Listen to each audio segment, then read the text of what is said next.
Hi guys, very good morning to all of you. कैसे हैं आप सब? स्वागत है आप सबका आज के सेशन में, जहां पर स्ट्रेटेजिक मैनेजमेंट के पहले चैप्टर की शुरुआत करने वाले हैं। लास्ट लेक्चर के अंदर हमने ओवरऑल एक ब्रीफ जो है ओवरव्यू लिया था, एक बर्ड्स आई व्यू जिसे कहते हैं कि स्ट्रेटेजिक मैनेजमेंट के अंदर इंस्टीट्यूट की क्या एक्सपेक्टेशन है हमसे, सिलेबस किस प्रकार से सजाया गया है, कितने नंबर ऑफ चैप्टर्स हैं। मोटा मोटा हमने उसके अंदर सारे हेडिंग्स को एक बार टच अपॉन किया था और समझा था हर चैप्टर के अंदर हमसे किस तरह की उम्मीद जो है की जाएगी। साथ ही साथ मैंने आपको दिखाए थे नोट्स, किस तरह से हमने नोट्स को पढ़ना है। The way I have arranged all the notes for you along with all the books, वो सब डिस्कशन हमने कर लिया था। एंड आज पहला चैप्टर स्टार्ट करने वाले हैं। बच्चे कहीं चिंता में होंगे कि यार ऑर्डर किया था, अभी बुक्स आई नहीं, तो ऑब्वियसली बुक्स आप तक बहुत जल्द पहुंच जाएंगी, लेकिन तब तक आपको चिंता करने की आवश्यकता नहीं है। जैसा कि बाकी सभी सब्जेक्ट्स में होता है, the same goes for this subject also, कि पहले चैप्टर का जो पीडीएफ है वो आपकी गूगल ड्राइव पर जो है ऑलरेडी अपलोड कर दिया गया है, आपको उपलब्ध करा दिया गया है। तो आप उसके नोट्स के प्रिंट आउट लेकर अगर चाहें तब तक आप इससे देखना जो है स्टार्ट कर सकते हैं। लेक्चर को लेक्चर ना रोके, बुक की वेट ना करें। हाँ, अगर आपको लगता है आपके एग्जाम तक का बहुत सारा समय है, इन दैट केस पहले बुक आने दीजिए और उसी के बाद आप जो है लेक्चर स्टार्ट कर सकते हैं। ठीक है, चलिए जी, मैं आपको लेकर चलता हूं स्क्रीन पर, जहां पर हमारे सामने चैप्टर नंबर 1 हमारा इंतजार कर रहा है। Introduction to strategic management. Finally formally हम अपनी शुरुआत जो है सिलेबस की करने जा रहे हैं। तो चैप्टर नंबर 1 है काफी सारी चीजें मैंने डालकर दी हैं, लेकिन हो सकता है कुछ और चीजें मैं आपको लिखवाना चाहूं। जो आपको लगेगा शॉर्ट में चीजें हैं वो सभी आप यहां पर टीआरजी की नोट्स के अंदर लिख सकते हैं, मतलब ये स्पेस आप बच्चों के लिए ही दी गई है। उसके अलावा मैंने बताया था किताब के अंदर लास्ट के कुछ पेजेस जो हैं दिए गए हैं नोट्स के नाम से, वहां पर भी आप अपने नोट्स बना सकते हैं।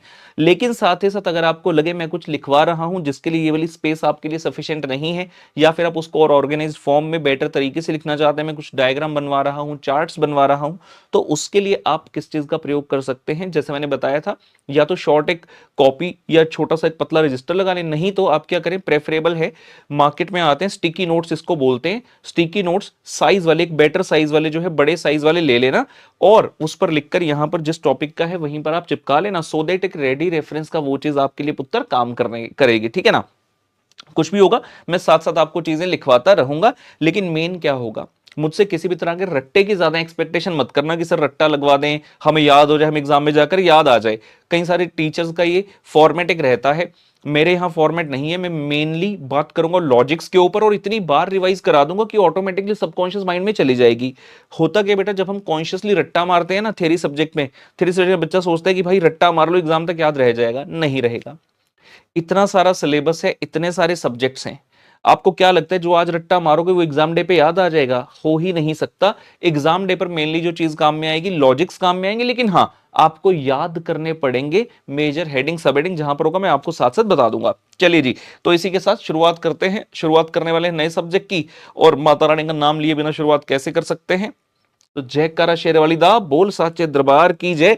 और हमारी जो विद्या की देवी होती है सरस्वती, उनको भी हमारा नमन है कि हे भगवान, हे माता रानी, सब बच्चों को सद्बुद्धि देना, हम भी जोरदार पढ़ाएं, बच्चे भी जोरदार पढ़ें और जबरदस्त मार्क्स लेकर आए सब्जेक्ट के अंदर। आइए जी, तो पहला चैप्टर हमारे सामने आता है जी, introduction to strategic management.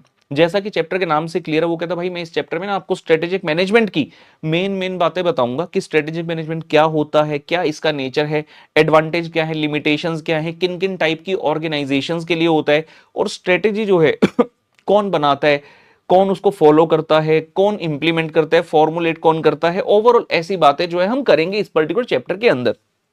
Start करते हैं। जब स्ट्रेटेजिक मैनेजमेंट बेटा सब्जेक्ट पढ़ेंगे ना, बहुत बार हम कई थिंकर्स की बात करेंगे जिन्होंने टाइम टू टाइम अपनी कुछ थ्योरीज दी, और जो कि प्रूवन थ्योरीज हैं कि जो भी बिजनेस उन थ्योरीज को फॉलो करता है वो दूसरे बिजनेस से आगे निकल जाता है। तो कुछ लोगों के नाम भी हमें जो है इस सब्जेक्ट के अंदर जानने को मिलेंगे, जिनमें एक बहुत ही बेशुमार, मतलब बहुत ही बढ़िया नाम एक आता है जो बहुत ही पॉपुलर हुए, माइकल पोर्टर। इन्होंने कई सारी चीजें दी जो कि हम अपने एसएम में यूज करेंगे। सबसे पहली शुरुआत भी आइए हम इन्हीं के नाम से कर रहे हैं, माइकल पोर्टर साहब हैं जिन्होंने डेफिनेशन दिया है। क्या बोला है इन्होंने स्ट्रेटेजी के बारे में? कहते भाई company without a strategy is willing to try anything. जो कीवर्ड है यहां पर वो ये है एनीथिंग। मींस कहने का, अगर आपके पास कोई स्ट्रेटेजी नहीं है ना, इसका मतलब आप कुछ भी कर रहे हैं, आप कुछ भी कर रहे हैं। जैसे एक अनरूली हॉर्स होता है ना, पागल घोड़ा, दौड़ तो रहा है, भाग तो रहा है, लेकिन जाना कहां है, पहुंचना कहां है, उसे ये नहीं पता। तो कहते कंपनी विदाउट अ स्ट्रेटेजी, अगर आपके पास स्ट्रेटेजी नहीं है, मान लो कोई पर्टिकुलर दिन स्टार्ट हुआ, आप सी का स्टूडेंट हो, आपने कोई भी किताब खोली और पढ़ना स्टार्ट कर दिया, कोई माइंड में स्ट्रेटेजी नहीं है कि कितने घंटे इस सब्जेक्ट को मैंने पढ़ना है, आज का मेरा टारगेट क्या है, ऐसी किताब उठाई और पढ़ना स्टार्ट कर दिया, means you don't know what you are trying to achieve. तो ये बिल्कुल घातक साबित हो सकता है।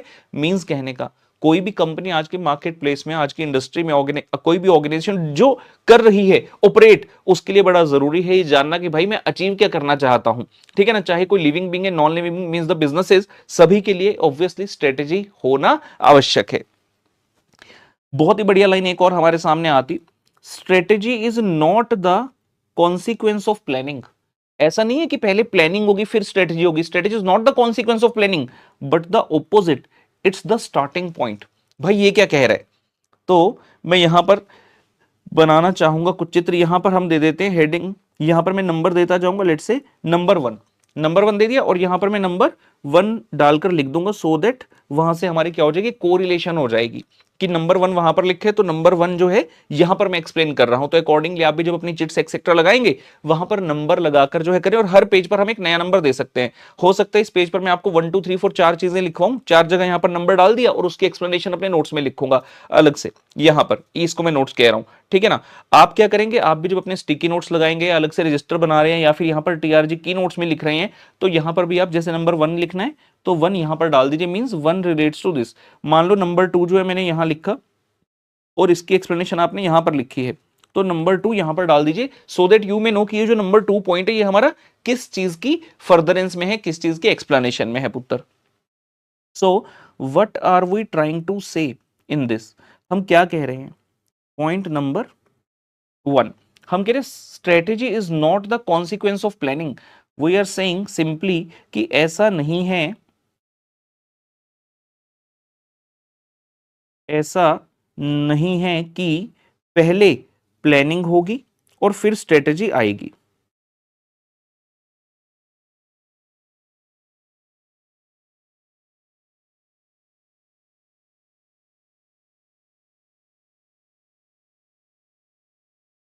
हाँ जी, हम क्या कह रहे हैं, so it says strategy is not the consequence of planning. हमें लग सकता है कि ये प्लानिंग है and strategy will follow it, planning and then strategy. तो उसने क्लियर किया this is not the case, it is the opposite, means there will be a strategy first and then there will be planning. इतनी चीज मानकर चलिए, theory subject है, exam में जितने नंबर बटोरने हैं वो आपके हाथ में, it simply depends upon how you present your paper. जितना बढ़िया तरीके से प्रेजेंट करोगे उतने ही बढ़िया नंबर जो है आपको पुत्र मिलेंगे। So you have to take very very important care with respect to the presentation. अब एग्जाम में मान लो आगे स्ट्रेटेजी और प्लानिंग के बारे में लिखना, हम ये चित्र बनाएंगे, टीचर देखकर ही समझ जाएगा, हमें इंग्लिश से बयां करने की आवश्यकता ही नहीं है। अब कई बच्चों के मन में तो ये सवाल आ रहा होगा, सर ये आपने लिखा है प्लानिंग, ये लिखा है स्ट्रेटेजी, ये दोनों तो एक ही होते हैं ना, आप इनको अलग क्यों कह रहे हो। किसी लेमैन के लिए ये दोनों सेम हो सकते हैं, लेकिन जब हम सब्जेक्ट की स्टडी कर रहे हैं स्ट्रेटेजिक मैनेजमेंट स्पेसिफिकली, तो हमारे लिए दोनों वर्ड का मतलब एक नहीं है। प्लानिंग का मतलब क्या होता है, एडवांस में चीजों को समझ लेना। मान लीजिए एक प्रोजेक्ट है, तो हमने उस प्रोजेक्ट के बारे में ना डिटेल टाइमलाइन बना दी कि यार ये वाला जो प्रोजेक्ट है ना मुझे इतने समय में खत्म करना है 4 महीने की डेडलाइन दे दी, इस पर्टिकुलर प्रोजेक्ट पर मुझे इतने रुपए जो है खर्च करने हैं, इस प्रोजेक्ट पर ये लोग काम करेंगे, ये इनकी रिस्पॉन्सिबिलिटी होगी, हो गया प्लान। स्ट्रेटेजी इस चीज की बात नहीं करता। प्लानिंग क्या है, सिर्फ आपने चीजें बनाकर छोड़ दिया, गोल या ऑब्जेक्टिव अचीव हो उसकी बात कर ही नहीं रहे। स्ट्रेटेजी कहती है भाई ऐसे नहीं होता, स्ट्रेटेजी अपने ऊपर एक रिस्पॉन्सिबिलिटी लेकर चल रहा है कि मेरा काम सिर्फ ये नहीं है बताना कि ये कर देना वो कर देना, I have to make sure that जो भी हमारा गोल है वो अचीव हो जाए। और हम कह रहे हैं कि स्ट्रेटेजी प्लानिंग से पहले आता है। इसका भी एग्जाम्पल दूंगा आपको। पहले जो मैंने लाइन बोली मैं वो लिखना चाहूंगा, उसके बाद बता दूं आपको स्ट्रेटेजी पहले कैसे आती है और प्लानिंग बाद में कैसे। सो ये बिल्कुल बेसिक है, मैं बहुत ज्यादा चीजें आपको एक्स्ट्रा लिखवाऊंगा नहीं क्योंकि बुक में ऑलरेडी बहुत कुछ लिखा हुआ है। लेकिन प्लानिंग और स्ट्रेटेजी ये एक ऐसी चीज है जिसमें हर बच्चा सोचता है क्या इसमें क्या फर्क है, भाई ये तो सेम ही है। तो इंग्लिश में जरा लिखकर बता दे कि भाई दोनों अलग कैसे हैं। आइए लिखते हैं, strategy is the act of, strategy is the act of, और ये सारा काम मैं अपनी किताब में पहले से ही कर कर आता हूं। तो मैंने ये सारे अपने नोट्स वगैरह बनाए हुए आप देख सकते हैं, जहां जहां जरूरत है मैंने बड़ी सारी चीजें जो है बना रखे होते हैं, ठीक है ना। So you need not worry at all. मैं जब भी लेक्चर में आता हूँ, चाहे वो मेरे बाकी बच्चे जानते हैं जो प्रैक्टिकल सब्जेक्ट भी पढ़ते हैं मुझसे, कि एक कॉन्सेप्ट शीट मेरे साथ हमेशा रहती है। हर लेक्चर से पहले आई हैव टू डिसाइड कि आज के लेक्चर की बाउंड्री क्या रहने वाली है, मुझे क्या चीज पढ़ानी है, साथ में क्या क्या चीजें उसके सपोर्टिंग रोल में रहने वाली हैं। जब प्रैक्टिकल करते हैं तो क्लास पजल में कौन कौन सा क्वेश्चन किस कॉन्सेप्ट को रिलेट करता है जो आज कराना है, और उससे संबंधित होमवर्क का कौन कौन सा क्वेश्चन रिलेट करता है, right. So you are doing in a good manner, बस मुझे फॉलो करते रहिए। मेहनत सारी मैं कर लूंगा, आप बस मुझे फॉलो करके जो कॉन्सिक्वेंशियल मेहनत है वो करते रहिएगा। हाँ जी, strategy is the act of making an integrated set of choices. Strategy is the act of making an integrated set of choices which positions an organization to win, which positions an organization to win. Strategy is the act of making an integrated set of choices which positions an organization to win, while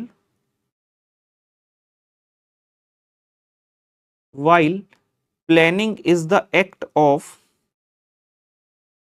laying out projects. Planning is the act of laying out projects with timelines, deliverables। Timeline क्या रहेगी, कब delivery करनी है project की, budgets कितने पैसे involve होंगे, and responsibilities कौन कौन किस किस काम के लिए रिस्पॉन्सिबल होगा। हमने एक बिजनेस कंसर्न के हिसाब से ही प्लानिंग का भी डेफिनेशन बनाया है। शॉर्ट फॉर्म में तो प्लानिंग का मतलब बता ही दिया आपको, लेकिन अगर किसी बिजनेस पॉइंट ऑफ व्यू से सोचें तो प्लानिंग और स्ट्रेटेजी का क्या मतलब है। कहता है strategy is the act of making an integrated set of choices.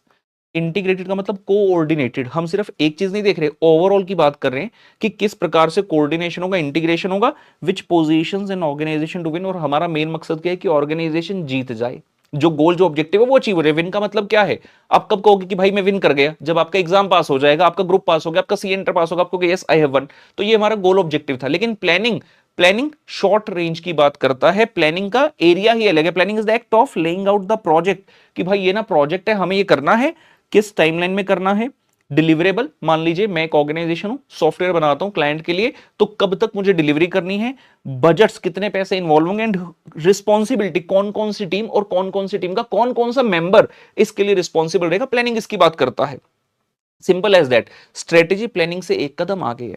हमने कहा ऐसा नहीं है पहले प्लानिंग होगा, पहले स्ट्रेटेजी बनेगी उसके बाद प्लानिंग होगी। केजीएफ 2018 में मूवी आई थी जी, केजीएफ। सलाम रॉकी भाई, सलाम रॉकी भाई। हाँ जी, तो रॉकी था, उसको गोल्ड माइंस चाहिए थी, उसको गोल्ड माइंस चाहिए थी। उसने क्या किया, पहले तो मुंबई में था, वहां से उसको बेंगलोर लाया गया, और बेंगलोर में जाकर उसे पता चला कि ये जो सारा सोना है ये कोलार गोल्ड फील्ड से आता है। तो अब उसका मकसद ये बना कि यार मुझे उसको हथियाना है।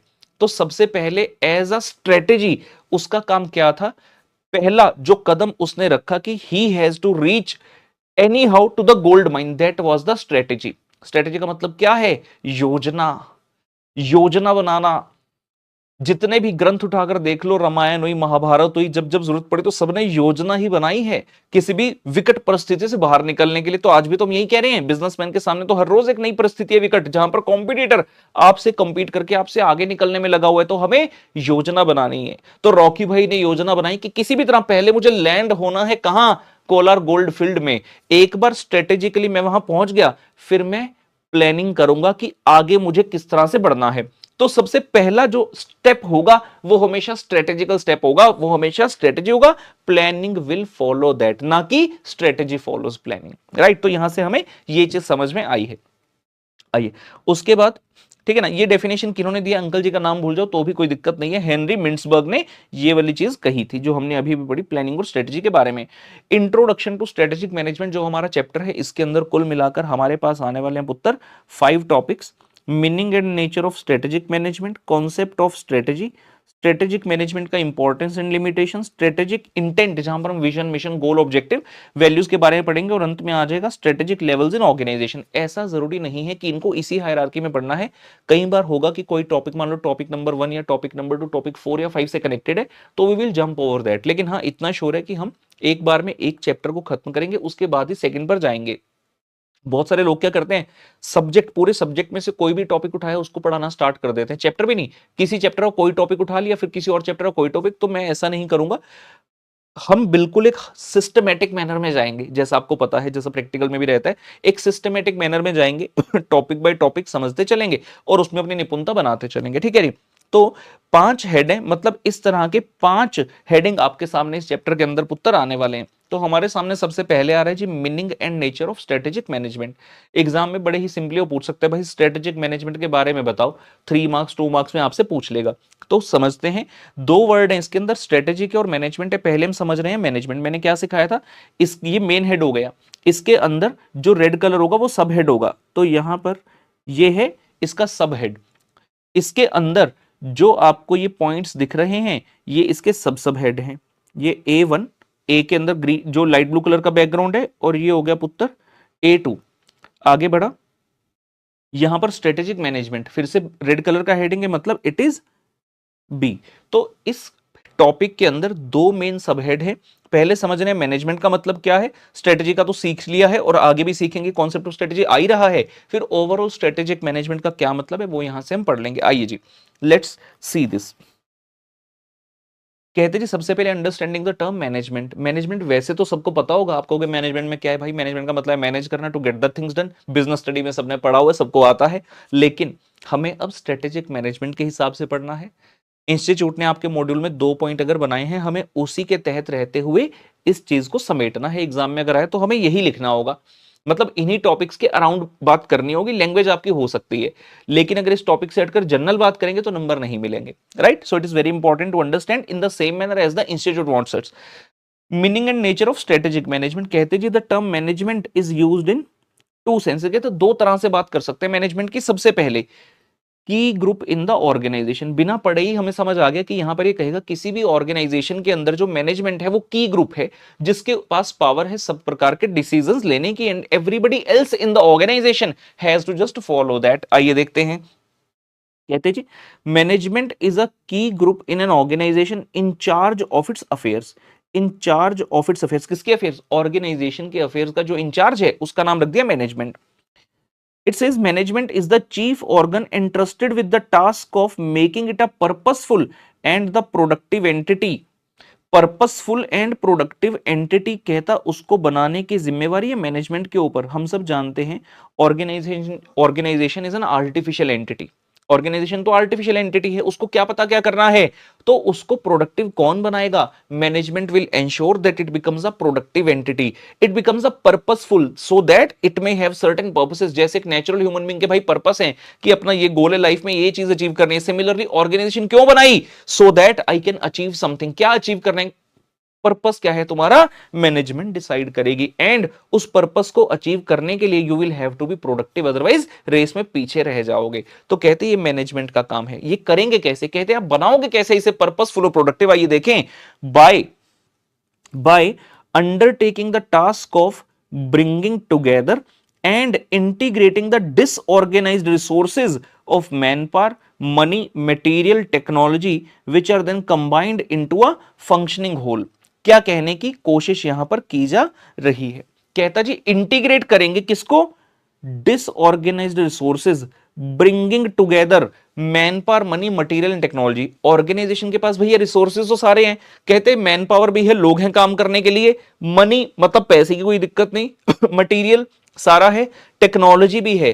क्या सिर्फ इन सभी चीजों के होने से आप आगे बढ़ सकते हो, by the time you do not know how to use the resources आप कर कुछ नहीं सकते।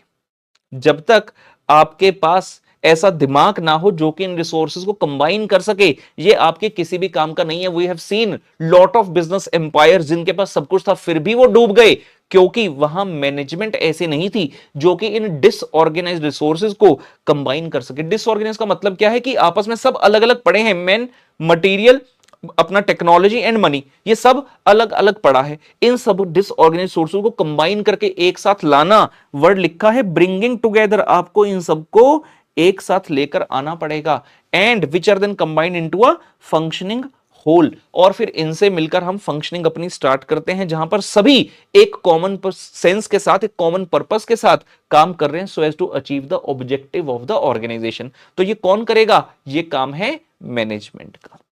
Then it says management systematically mobilises and utilises the diverse resources efficiently and effectively. Okay, क्या कह रहे हैं? Management systematically mobilises and utilises the diverse resources, जितने भी आपके पास रिसोर्सेज हैं उन सबको मोबाइल का मतलब है अपनी ऑर्गेनाइजेशन तक पहुंचाना। रिसोर्सेज तो कोई कहीं है, कोई कहीं है। मैंने सॉफ्टवेयर फर्म बना ली बेंगलोर में, मुझे सॉफ्टवेयर इंजीनियर मिल ही नहीं रहे, कहां से लाऊंगा? मोबिलाइज करते हुए मैं गया नॉर्थ में, मैंने कहा यहां पे बहुत सारे अच्छे कॉलेज हैं, एक पर्सनैलिटी है, पीपल ग्रूम्ड हैं, तो यहां से मुझे अच्छे काम करने वाले और जो क्लाइंट को फेस कर सके ऐसे लोग मुझे मिलेंगे। तो मैंने रिसोर्सेज मोबाइल करा लिए। मोबाइल का मतलब क्या है? रिसोर्स को एक जगह से दूसरी जगह तक पहुंचाना, कहते मोबाइल। एंड देन यूटिलाइज, उनका सही प्रयोग करना। मुझे पता होना चाहिए कि मेरे पास जो पीपल हैं, जो भी रिसोर्सेज हैं, उसका बेस्ट यूज कहां पर हो सकता है। तो जो भी, मान लीजिए मैं 10 इंजीनियर को हायर करके लाया, 10 इंजीनियर को मैंने जॉब दे दी, उसमें से कौन सी इंजीनियर की कौन सी स्पेसिफिकेशन है, कौन सी स्पेशलिटी है, तो उस हिसाब से मैं उसको डैश टीम में डालूंगा, सो दैट इस क्लाइंट को ये इजीली हैंडल कर पाएगा एंड जो क्लाइंट की डिमांड है उसको ये पूरा कर पाएगा। यहां पर दो वर्ड बड़े ही ब्यूटीफुल आ रहे हैं हमारे सामने, efficiently and effectively. Very very important words. बहुत बार लाइफ में ये दो वर्ड्स हमारे सामने आते हैं, लेकिन जिंदगी बीत जाती है, हमें इनका डिफरेंस नहीं पता चलता। हम सोचते हैं यार एक ही तो बात है, एफिशिएंटली और इफेक्टिवली का मतलब तो एक ही होता है, जबकि ऐसा नहीं है, ऐसा नहीं है। तो सर कैसा है? पहले इस कहानी बताता हूं, उसके बाद जो है हम इसके बारे में लिखेंगे। एफिशिएंटली एंड इफेक्टिवली, मान लीजिए मेरा एक फ्रेंड है, उसने नई नई गाड़ी ली है, नया नया मर्सिडीज गाड़ी निकलवा कर लाया, कहता राहुल आ जाओ तुम भी, मैडम को भी ले आओ, मतलब विद फैमिली आ जाओ, मेरी भी फैमिली, हम सब गोवा चलते हैं। मैंने कहा ठीक है। मैंने कहा पहले कभी गोवा गया गाड़ी से? कह रहा नहीं। वेट कर रहा था जिंदगी में मर्सिडीज कब आएगी और तब मैं गोवा जाऊंगा गाड़ी चलाकर। मैंने कहा ठीक है। मैंने कहा गूगल मैप वगैरह लगा लेते हैं। कहता नहीं भाई भरोसा रख, गोवा जाने का बहुत समय से मूड था, मेरे माइंड में सब क्लियर है, कौन कौन सी रोड पकड़नी, और आजकल साइन बोर्ड लगे हो तो मैं उसको फॉलो करते हुए चला जाऊंगा। मैंने कहा ठीक है भाई। गाड़ी स्टार्ट हुई, गोवा का पुणे से डिस्टेंस लगाते हैं, मतलब कितना समय लगता है, पुणे से अप्रोक्सीमेटली 9 घंटे के आसपास में आप गोवा जो है टच कर सकते हैं, इजीली आप अपने डेस्टिनेशन पर पहुंच सकते हैं। गाड़ी स्टार्ट की, चलते रहे 11 घंटे बीत गए, अभी तक हम अपनी डेस्टिनेशन पर नहीं पहुंच पाए। मैंने कहा भाई ऐसे नहीं मिलेगा, जिस रिजॉर्ट में जिस होटल में जाना है गूगल मैप लगा ही लेते हैं। तो मैंने जबरदस्ती लगाकर उसको बोला ये रहा, अब तू पहुंच। तो 11.5 घंटे के बाद हम पहुंचे। 11.5 घंटे के बाद हम अपनी डेस्टिनेशन पर पहुंचे। क्या कहूं, जो फ्रेंड था वो नॉन एफिशिएंट था या नॉन इफेक्टिव था? आंसर है he was non effective. Effective का मतलब होता है जो चाह रहे हो, जो करना सोच रहे हो, जो चाह रहे हो करना, वो हो जाए उसी समय में, उसी के आसपास, तो हम कहेंगे कि ये इफेक्टिवली काम नहीं हुआ। इसी एग्जांपल में बढ़ेंगे। मैंने कहा तेरी गाड़ी मर्सिडीज है, एवरेज तो बहुत कम होगी। कहता नहीं नहीं यार, ऐसे ही ना लोगों ने अफवाह फैलाई हुई है, इतनी महंगी गाड़ी है, एवरेज इतनी भी कम नहीं होती। कहता शोरूम वालों ने कहकर दिया हाईवे पर तो ये मेरे को 16 से 17 की एवरेज दे देगी। मैंने कहा ठीक है भाई, 16 से 17 की एवरेज देगी। गाड़ी में रास्ते में 2 बार हमें फ्यूल जो है भरवाना पड़ा वापस, और देखा कि गाड़ी की एवरेज जो आई है वो आई है मात्र 9 किलोमीटर पर लीटर की एवरेज आई है। मतलब जितने फ्यूल के अंदर हमें लग रहा था कार हमारी गोवा तक पहुंच जाएगी, उतने फ्यूल में पहुंच ही नहीं पाई, ये तो फ्यूल ज्यादा लग गया। मतलब एफिशिएंसी नहीं है गाड़ी की, जो हमने सोची थी उतनी एफिशिएंसी नहीं है। समझ रहे हो? तो दोनों चीजों में फर्क है, effectiveness and the efficiency. Effect मैं लिखवाऊंगा, आराम से सुनते जाइए, पहले लिखने का समय दूंगा, लिखवाऊंगा भी। इफेक्टिवनेस का मतलब होता है doing the right thing, doing the right thing, सही चीज को करना। और एफिशिएंसी का मतलब होता है डूइंग द थिंग्स राइट, कि जो कर रहे हो उसे सही तरीके से करना। दोनों में बड़ा फर्क है। आइए लिखते हैं और साथ साथ और बातचीत इसके बारे में करेंगे। मैं वापस यहां पर आ जाता हूं। I will write over here point number 2। हम बात कर रहे हैं एफिशिएंसी और इफेक्टिवनेस की। सो नंबर 2, चीजें बहुत हैं इसके बारे में, देखता हूं आपको कितना लिखवाकर जो है हो जाएगा।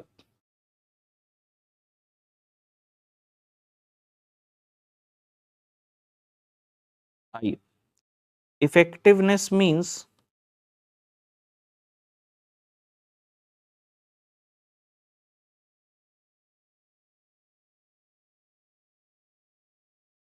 doing the right things. Effectiveness means doing the right things. And efficiency means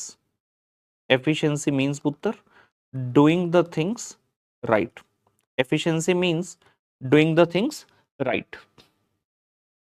That is in most economical way. That is in most economical way.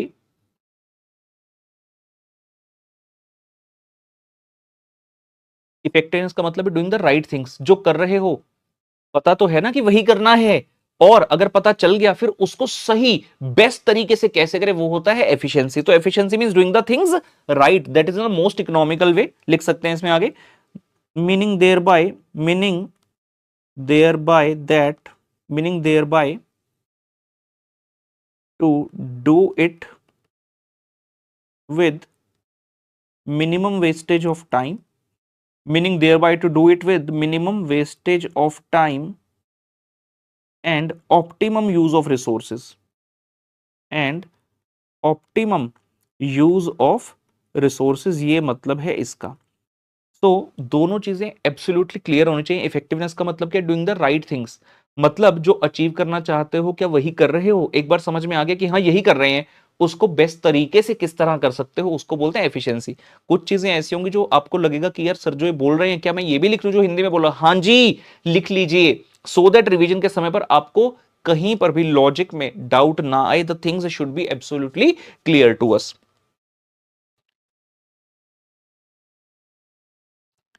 ठीक है, समझ में आया।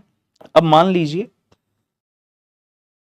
आपका पेपर है, आपने 8 घंटे के अंदर ना बहुत जबरदस्त पढ़ाई कर ली, मजा आ गया, आप कहते हैं ये हुई ना फिर एफिशिएंटली आपने काम किया, आपने पढ़ाई करी कॉस्ट अकाउंटिंग की धड़ाधड़ धड़ाधड़, पता चला अगले दिन जो पेपर था ऑडिट का पेपर था।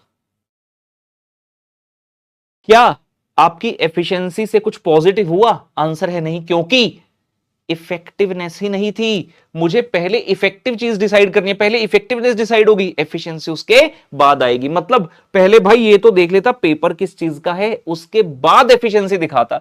तो efficiency doesn't necessarily lead to productivity because you may be doing the wrong task, whereas first of all it is very important to decide about the effectiveness। पहले इफेक्टिवनेस डिसाइड होगा कि भाई सही चीज करूं, एक बार डिसाइड होगा सही चीज कर रहे हैं फिर उस चीज को सही तरीके से करना, ये चीज आपका ओवरऑल डेवलपमेंट डिसाइड करेगी और फिर तभी आपको सक्सेसफुल बनाएगी। एक और बात लिखेंगे इसमें,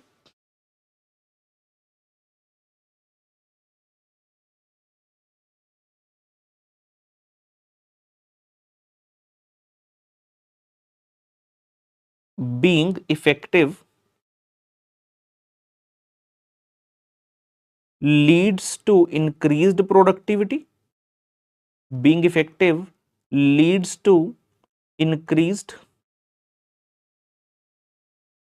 productivity as it involves as it involves identifying as it involves identifying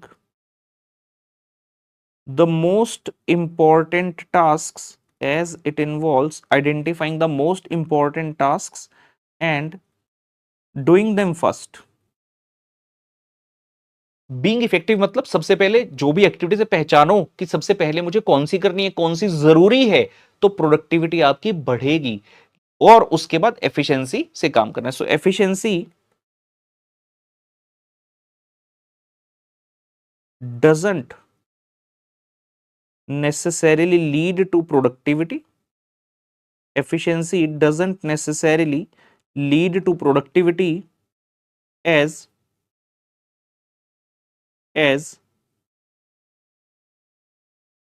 you may be doing as you may be doing the wrong tasks first, as you may be doing the wrong tasks first। हो सकता है जो task बाद में होनी चाहिए थे आप उसे पहले करने लगे, जैसे मैंने कहा आपको पढ़ना था ऑडिट, पढ़ने लग गए कॉस्ट। तो इफेक्टिवनेस पहले आएगी, एफिशिएंसी बाद में आएगी। इस बारे में आगे भी किसी चैप्टर में हमें जानने को मिलेगा, इसकी आगे भी चर्चा होगी। लेकिन अभी के लिए जब यहां पर आ गई है टर्म तो हम अभी उसको समझ लेंगे ना, बाद के लिए क्यों छोड़ेंगे, बाद में समय बचा लेंगे, हम कहेंगे हम इसे पढ़कर आ गए। तो वी आर सेइंग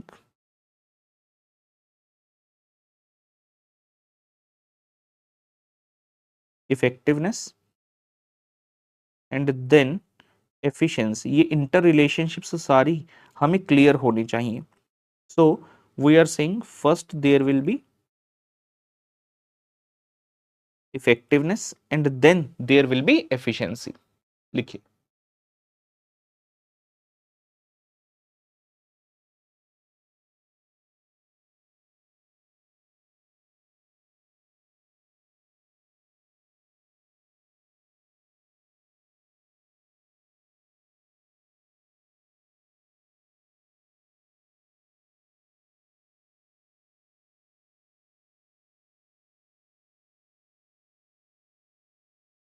आइए जी बढ़ते हैं आगे। सो एफिशिएंसी इफेक्टिवनेस तो समझ में आ गया, आगे देखते हैं क्या लिखते हैं। कहते the survival and success of an organisation depends to a large extent on the competence and the character of its management. Obvious सी बात है, हम कह रहे हैं कि मैनेजमेंट टॉप पर बैठी है, यही सब कुछ कर रही है, बाकी का जो काम रह जाएगा वो ऑपरेशनल नेचर का है, छोटे लोग जो नीचे लेवल के लोग हैं वो भी कर सकते हैं। तो किसी भी ऑर्गेनाइजेशन का सक्सेस होना, सर्वाइव करना मेनली डिपेंड करता है आपके मैनेजमेंट के ऊपर। रिलायंस इंडस्ट्रीज धीरू भाई अंबानी के द्वारा स्थापित की गई, बंटवारा हो गया, अनिल अंबानी साहब को कुछ मिला, मुकेश अंबानी साहब को कुछ मिल गया। अनिल अंबानी जी को जो चीजें मिली वो फ्यूचर ओरिएंटेड थी, जिनका बहुत ज्यादा स्कोप था, जबरदस्त था। सभी को लग रहा था कि अनिल अंबानी मुकेश अंबानी से बहुत आगे निकल जाएगा, और ऐसा हुआ भी, ऐसा हुआ भी। टिल 2008 अनिल अंबानी मुकेश अंबानी से बहुत आगे रहे, वेल्थ के मामले में, बिजनेस के मामले में, the way the business was being done उसके मामले में। और मुकेश अंबानी लिस्ट में बहुत नीचे थे, अनिल अंबानी बहुत आगे थे। लेकिन जैसा कहते हैं कि आपकी मैनेजमेंट का कैरेक्टर कैसा है, कॉम्पिटेंस कैसी है, हम कहते हैं कि you always have to be, don't have to think about the short run but about the long run. तो जो मुकेश अंबानी साहब थे उन्होंने प्रूव किया कि वो लंबी रेस के घोड़े हैं। शॉर्ट टर्म में क्या बेनिफिट आ रहा है क्या नहीं आ रहा उससे उन्हें कोई लेना देना नहीं था। He wanted to have the organization with a vision. तो उनका एक विजन था कि मुझे लॉन्ग टर्म तक सक्सेस को जो है अपने पास रखना है, सर्वाइव करना इन the long run, not for the short run. तो उन्होंने चाहे शॉर्ट रन में बेनिफिट ना आए, लेकिन इस तरह से अपने बिजनेस को आगे बढ़ाया कि चाहे उसने at the same point of time आपको बेनिफिट नहीं दिए, लेकिन आज की डेट में मुकेश अंबानी साहब को सब जानते हैं कि कितना उनके पास वेल्थ और किस लेवल तक वो पहुंच चुके हैं। तो हमारे पास रियल लाइफ जीता जाता एग्जांपल है कि रिसोर्सेज एक्सेट्रा होने से कुछ नहीं होता, आपकी मैनेजमेंट के ऊपर काफी निर्भर करता है कि आप किस लेवल तक पहुंच सकते हैं। आइए जी, ये तो हो गया first sense, understanding the term management की ग्रुप इन द ऑर्गेनाइजेशन। दूसरा सेंस क्या है? दूसरा सेंस है carrying out inter related functions and processes. इसका क्या मतलब है आइए देखते हैं। The term management is also used with reference to a set of interrelated functions and processes carried out by the management of an organization. The key group of individual mentioned, ठीक है, main क्या है यहां पर आते हैं। हो सकता है बहुत सारी लाइंस जो होंगी वो इररेलेवेंट हो, हमें मेन चीज पर फोकस करना है। कहते हैं carrying out inter related functions and processes, कुछ ऐसे फंक्शंस हैं, कुछ ऐसी प्रोसेसेस हैं जो कि आपस में एक दूसरे से रिलेटेड हैं, आपने उन सबको कोऑर्डिनेट करके कैरी आउट करना है। फंक्शंस में भी like planning, organizing, directing, staffing, controlling, etc. These are wide ranging, इससे भी और ज्यादा हो सकते हैं। ये तो मेन मेन नाम आ गए ना जो बचपन से रट्टा मारते आए हैं, प्लान करना, ऑर्गेनाइज करना, फिर डायरेक्ट करना, स्टाफिंग एंड लास्ट में controlling. And closely inter related, कहता वाइड रेंजिंग हो सकते हैं लेकिन सभी आपस में इंटर रिलेटेड हैं। Management is an influence process to make the things happen and such influence is backed by power, competence, knowledge and resources. Organization के अंदर इतने सारे फंक्शंस हैं जिनको आपने कैरी आउट करना है और ये सभी आपस में इंटर रिलेटेड हैं। किसी भी एक चीज को ज्यादा तवज्जो नहीं दे सकते, हमें सभी को मिलाकर चलना होगा। और ये कहते कैसे पॉसिबल होगा? Management is an influence process to make the things happen and this influence, कहते मैनेजमेंट इन्फ्लुएंस करके करा लेगी, लेकिन इन्फ्लुएंस क्यों करेगी, कैसे कर पाएगी? कहते it is backed by number one power, competence, knowledge and resources. हमने कहा मैनेजमेंट टॉप लेवल पर है, means it is having the power. आपको कोई मना नहीं कर सकता। अगर आपने कोई बिजनेस स्टार्ट किया, आप सीईओ बन गए, तो भाई आप जो चाहोगे वही होगा ना, तो पावर तो है आपके पास करवाने की। नंबर 2, कॉम्पिटेंस, क्या आप कॉम्पिटेंट हैं? अगर आप किसी बिजनेस को बढ़ाकर इतनी आगे लेकर गए, मतलब कॉम्पिटेंट तो है। हम ये नहीं कह रहे competence is not judged by the degree. आप कहते हैं सर मेरे पास तो एमबीए डिग्री है नहीं, क्या मैं भी कॉम्पिटेंट हूं? मैंने आईआईटी नहीं की, मैंने आईआईएम नहीं किया। हाँ भाई, तुम भी कॉम्पिटेंट हो। किसी डिग्री के होने से कॉम्पिटेंसी का पता नहीं चलता, आप अपने बिजनेस को कितना ग्रो करवा पाए हो इससे पता चलता है। तीसरा है नॉलेज, क्या आपके पास नॉलेज है? नॉलेज किसकी? अपने बिजनेस की। हम ओवरऑल नॉलेज की बात नहीं कर रहे भाई, आपको हो सकता है दूसरे के बिजनेस की ना हो, अपने बिजनेस की नॉलेज तो है डेफिनेट। एंड चौथा है रिसोर्सेज, के आपके पास रिसोर्सेज एंड डेफिनेटली हैं, जो अपने ऊपर बात करी, मैन, मटेरियल, एक्सेट्रा, टेक्नोलॉजी, वो सभी चीजें। तो आप, management is in such a position that yes it can definitely influence to carry out all the interrelated function. तो अगर एग्जाम के अंदर आता है कि मैनेजमेंट किस तरह से यूज किया जाता है in the word strategic management, तो हमें ये दो तरह से बताकर उत्तर आना है। उसके बाद बात आ रही है स्ट्रेटेजिक मैनेजमेंट प्रोसेस की, कि क्या है ओवरऑल। अगर बात करें स्ट्रेटेजिक मैनेजमेंट का मतलब क्या है, होता क्या है इसके अंदर। It says strategic management process is the set of activities which firm managers undertake to put their firms in the best possible position to compete successfully in the workplace। कहते सीधी सी बात यह है, स्ट्रेटेजिक मैनेजमेंट के अंदर वो सभी activities आ जाती हैं, सारी एक्टिविटीज आ जाएंगी। कौन से वाली? Which the firm managers. अब फर्म मैनेजर उसने वर्ड रखा है इंस्टीट्यूट ने, आप ओनर कह सकते हो, सिंपल सी बात है। अंडरटेक, आप ऐसी एक्टिविटीज कर रहे हैं so that you can put your firm in the best possible position. कहां पर? To compete successfully in the market place. हर कोई बिजनेस आज की डेट में एग्जिस्ट कर रहा है कि जितने ज्यादा कस्टमर्स को वो अपने पास अट्रैक्ट कर सके, पहला अट्रैक्ट कर सके और दूसरा उनको रिटेन कर सके, तो उसको हम सक्सेस कहते हैं बेसिकली।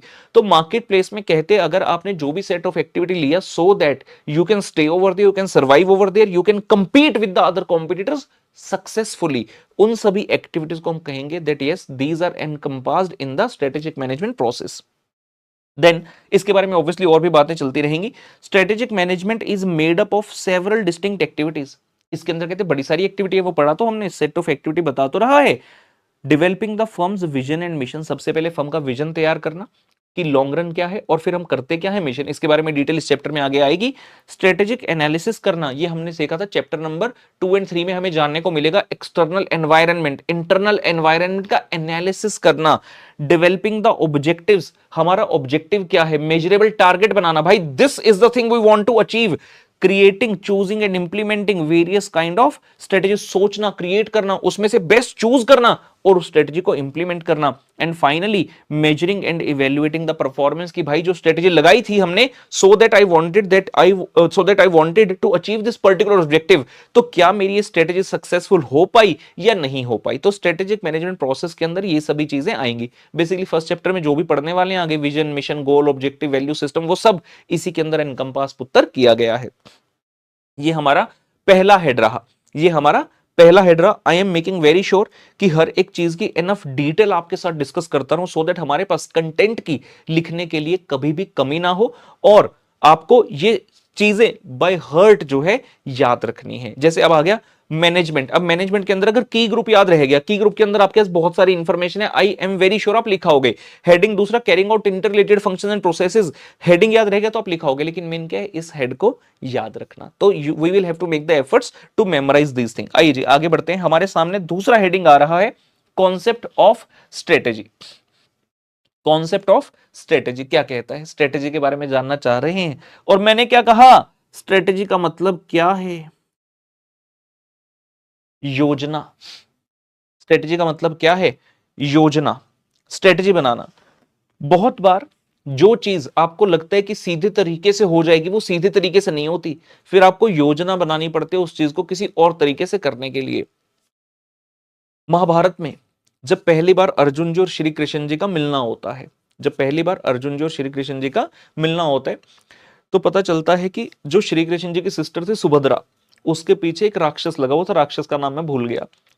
तो वो राक्षस जो है बेसिकली वो श्री कृष्ण जी को मारना चाहता था, और श्री कृष्ण जी अगर उसके सामने नहीं आ रहे थे तो वो इनडायरेक्टली उनकी सिस्टर यानी कि सुभद्रा को किडनैप करना चाहता था कि भाई मैं किडनैप करूंगा तब तो श्री कृष्ण जी बचाने आएंगे और तब मैं श्री कृष्ण जी को मार दूंगा। अब श्री कृष्ण जी तो इतने पावरफुल हैं, सुदर्शन चक्कर चलाकर मार सकते थे, लेकिन उस राक्षस को वरदान था कि वो श्री कृष्ण जी के द्वारा भी उस सुदर्शन चक्र से नहीं मरेगा। अर्जुन जी ने अपनी धनुर्विद्या दिखा ली, बाण चला दिए, वो वापस जिंदा हो जाता था। अब अर्जुन श्री कृष्ण जी की तरफ देखे, श्री कृष्ण जी अर्जुन की तरफ देखे, तो श्री कृष्ण जी वहां से भागने लगे। उस राक्षस से डरकर ऐसा प्रतीत हुआ कि भागने लगे। तो अर्जुन खड़ा खड़ा देख रहे हैं, श्री कृष्ण जी तो इतने पावरफुल हैं, गॉड हैं यार, क्या हमारे पास कोई शब्द नहीं है उनको डिस्क्राइब करने के लिए कि वो तो भगवान हैं, तो वो इसका वध क्यों नहीं करते, ये कहां भाग रहे हैं। तो श्री कृष्ण जी भागकर एक गुफा के अंदर चले गए। अब जो फर्स्ट टाइम देखेगा उसको लगेगा यार भगवान होकर मतलब आप उस राक्षस से भाग रहे हैं, उस राक्षस के अंदर इतनी पावर क्या आ गई। तो श्री कृष्ण जी उस गुफा के अंदर भाग गए और वो राक्षस भी पीछे पीछे चला गया। श्री कृष्ण जी ने क्या किया, वहां पर एक साधु महात्मा सोए हुए थे, तो उनको जो है जगा दिया। अब साधु महात्मा को गुस्सा आ गया, लेकिन श्री कृष्ण जी जगाकर साइड पर हो गए और इतने में जो राक्षस है वो गुफा के अंदर एंटर कर गया। तो उन महात्मा को क्या लगा कि इस राक्षस ने मुझे जगाया है। उन्होंने गुस्से में आकर उनके पास भस्म पड़ी थी, उठाकर राक्षस के ऊपर फेंक दी और राक्षस जल गया। क्योंकि उस राक्षस का जो वध है वो एक ही तरीके हो सकता था कि कोई भी मुनि महात्मा जो है वो गुस्से में आकर अगर अपनी भस्म जो है उसके ऊपर फेंक दे। Are you getting my point. तो ये क्या था, स्ट्रेटेजी, ये क्या थी, योजना उस राक्षस को मारने, क्योंकि सीधे सीधे उसका वध नहीं हो रहा था। तो ऐसी चीजों की ही हम यहां पर बात कर रहे हैं। भाई स्ट्रेटेजी का मतलब क्या है, we will have to make certain kind of activities, we have to think certain kind of activities जिसके थ्रू हमारा ऑब्जेक्टिव अचीव हो जाए। वो सेट ऑफ एक्टिविटी हो सकता है देखने में सीधा सीधा ना लगकर टेढ़ा लगे, लेकिन कोई दिक्कत नहीं है। हमारा मेन एम क्या है, अपना जो ऑब्जेक्टिव है उसे क्लियर कराना। तो योजना बनानी है, कहते हैं कॉन्सेप्ट ऑफ स्ट्रेटेजी। तो पहले समझते हैं आइए meaning and nature of strategy. हाँ जी, क्या कह रहे हैं, in the context of business application of term strategy relates to the ways. कहते स्ट्रेटेजी का मतलब क्या है, वेज, वेज मतलब तरीके, केड़े तरीके आप अपनाने ने, ways the business decides to respond. कहता कौन से तरीके से बिजनेस रिस्पॉन्ड करेगा, किसको, dynamic and often hostile external forces while pursuing their vision, mission and the ultimate objectives। hostile का मतलब लिख लेंगे, hostile का मतलब होता है unfriendly and aggressive। क्या कह रहे हैं, बिजनेस डिसाइड्स टू, कहता ways the business decides, strategy का मतलब क्या है कि कौन से तरीके आप अपनाओगे, कौन, business decides to respond to dynamic and often hostile external forces while pursuing the mission, vision and ultimate objective। कहते बिजनेस तो चुपचाप अपना जो है ऑब्जेक्टिव अचीव करने के लिए अपना विजन मिशन को फॉलो करते हुए चल रहा था, but we know the business does not operate in a vacuum. ऐसा थोड़ी है पूरी मार्केट प्लेस में भाई तो अकेला ही बिजनेसमैन है, तेरी इंडस्ट्री में और भी लोग होंगे जो तुझसे कंपीट करेंगे, तुझसे कंपीट करेंगे।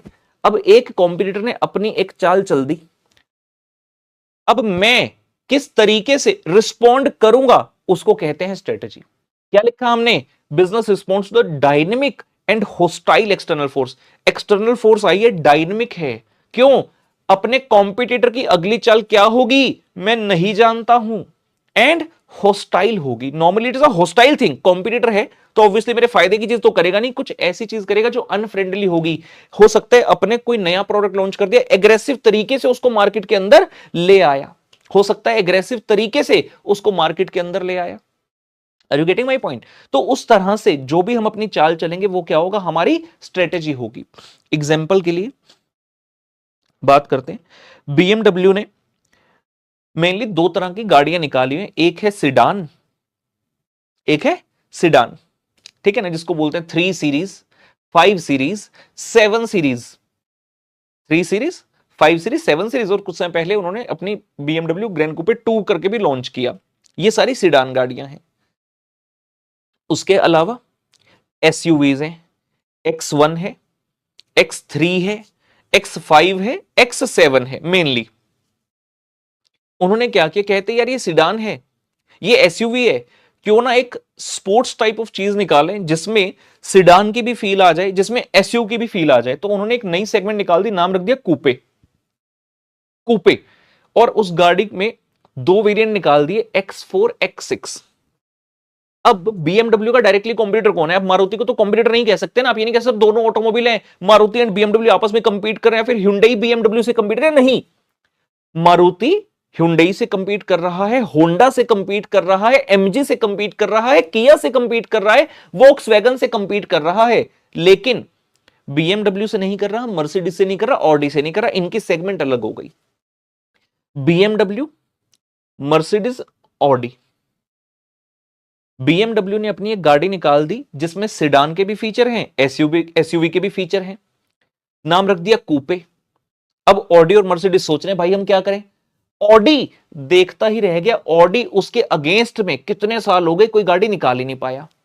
मतलब the person who is looking into the coupe segment, Audi का ब्रांड तो पहले ही कट हो गया। मेनली तीन ही ब्रांड है, बीएमडब्ल्यू है, मर्सिडीज है, ऑडी है। ऑडी का ब्रांड तो पहले ही कट हो गया, वहां पर तो ये सेम प्रोडक्ट का कंपैरिजन में कॉम्पिटिटिव ऑफरिंग ही नहीं है भाई।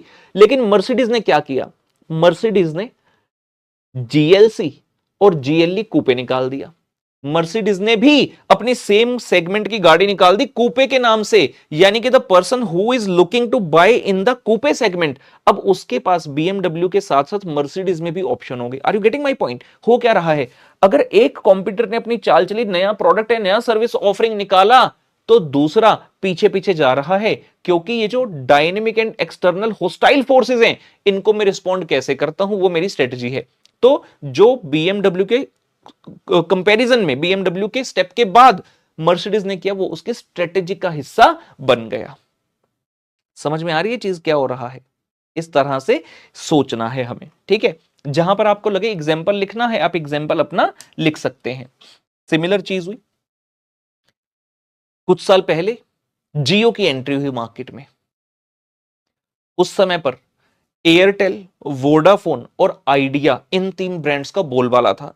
टॉप पर एयरटेल था, then Vodafone, then Idea. Mainly तीन ही सबसे बड़े प्लेयर्स माने जाते थे। जियो ने एंट्री की, सबको लगा कि यार जियो क्या कर लेगा, ये तो पहले से इतने एस्टेब्लिश मार्केट प्लेस में है, एयरटेल, वोडाफोन, आइडिया। लेकिन जियो ने एक ऐसी चीज दे डाली जिसने एयरटेल, वोडाफोन, आइडिया को परास्त करके रख दिया। उसने कहा मैं लोगों को ऐसी चीज दे दूंगा ना कि लोग खींचे चले आएंगे मेरी तरफ। जियो ने कहा फ्री डाटा। आज की डेट में और उस समय लोगों के लिए सबसे महत्वपूर्ण चीज थी डाटा। हर किसी के हाथ में स्मार्टफोन है, मोबाइल है, हर कोई डाटा यूज करके इंटरनेट चलाना चाहता है। इंटरनेट पर समय वेस्ट करने के लिए इतनी सारी चीजें जो होती हैं, तरह तरह की रील्स हैं। उस जमाने में तो टिकटॉक टाकटॉक भी होता था, इंस्टाग्राम है, फेसबुक है, यूट्यूब है, और भी तरह तरह की चीजें हैं।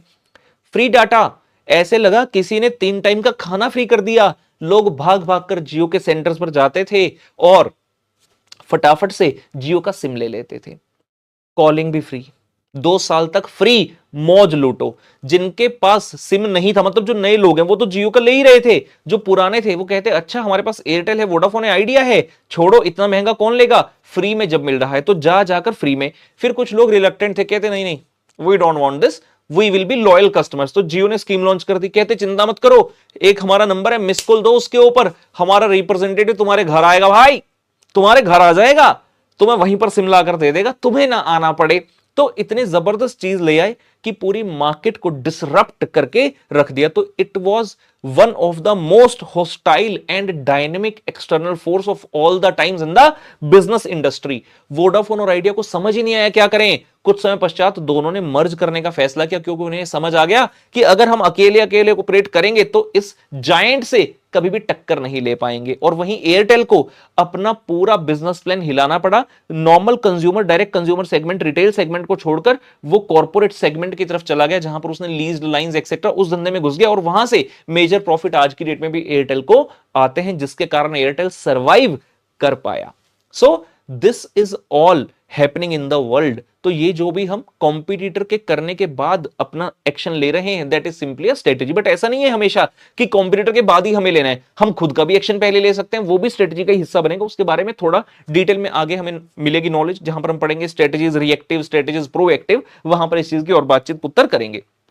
जहां जहां जो एग्जाम्पल लगे आप अपने साथ यहां पर लिख सकते हैं, सो दैट रिवीजन के समय पर आपको वो चीजें हेल्प करेंगी। आगे देखते हैं, strategy seeks to relate the goals of the organization to the means of achieving them. कहते स्ट्रेटेजी क्या करेगी, 2 चीजों को रिलेट करेगी। पहला कि तुम्हारा गोल क्या है, what is your goal, organization का गोल क्या है। दूसरा मीन्स ऑफ अचीविंग देम, उसको अचीव करने के लिए हमें क्या करना पड़ेगा। सीधी सीधी सी बात है, आपने कहा यार मेरा जो गोल है वो है सीए इंटरमीडिएट क्लियर करना। मान लो ग्रुप 1 आपका क्लियर हो चुका है, ग्रुप 2 है। उस ग्रुप 2 के अंदर 3 सब्जेक्ट आते हैं। आप कहते हैं मुझे अपना सीए इंटरमीडिएट का ग्रुप 2 क्लियर करना है। कैसे क्लियर होगा? गोल क्लियर है, क्लियर करना है। कैसे क्लियर होगा? You will then relate it to the means. आप कहते पहले तो मुझे तीनों सब्जेक्ट की अच्छे से क्लास लगानी है। क्लास लगाने के बाद I have to make sure कि मैं डेली का हर सब्जेक्ट का लेक्चर देखता रहूं। जो भी प्रैक्टिकल सब्जेक्ट है मैं उसका होमवर्क करता रहूं, जो भी राहुल सर दे रहे हैं मैं उसका होमवर्क करता रहूं। और जो भी सब्जेक्ट थ्योरी का है जो राहुल सर पढ़ा रहे हैं मैं उसको डेली के डेली रिवाइज करता रहूं। और जो कोई ऐसा सब्जेक्ट है जो राहुल सर नहीं पढ़ा रहे मैंने कहीं और से लिया, उसके लिए भी सेम स्ट्रेटेजी मैं फॉलो करता हुआ चलूं। तो इन दोनों को जिसने रिलेट कर दिया हम कहेंगे ये स्ट्रेटेजी है। तो आप पढ़ाई कर रहे हो अपना एग्जाम क्लियर करने के लिए, this all comes under the ambit of strategy. और बातें पढ़ते हैं इसके बारे में। हर एक लाइन याद रखने की आवश्यकता नहीं है, समझना आवश्यक है। Strategy is the game plan that the management of a business uses to take the market position, conduct its operation, attract and satisfy the customers, compete successfully and achieving the organizational objective। तो कहते हैं strategy क्या है? It's nothing but a kind of a game plan, कि हमने क्या game plan बनाया, क्यों बनाया है?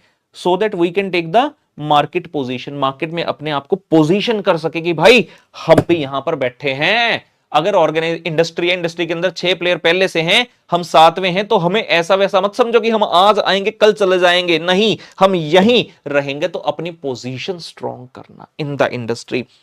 कंडक्ट इट्स ऑपरेशन, हम अपने ऑपरेशन कंडक्ट करेंगे उस गेम प्लान के तहत। हम अट्रैक्ट करेंगे कस्टमर को, हम सेटिस्फाई भी करेंगे कस्टमर को, हम सक्सेसफुली कंपीट करेंगे और जो हमारा ऑब्जेक्टिव है उसे अचीव करेंगे। तो जो भी हमने गेम प्लान बनाया है इस सब चीज के लिए, उसको क्या कहेंगे? स्ट्रेटेजी है।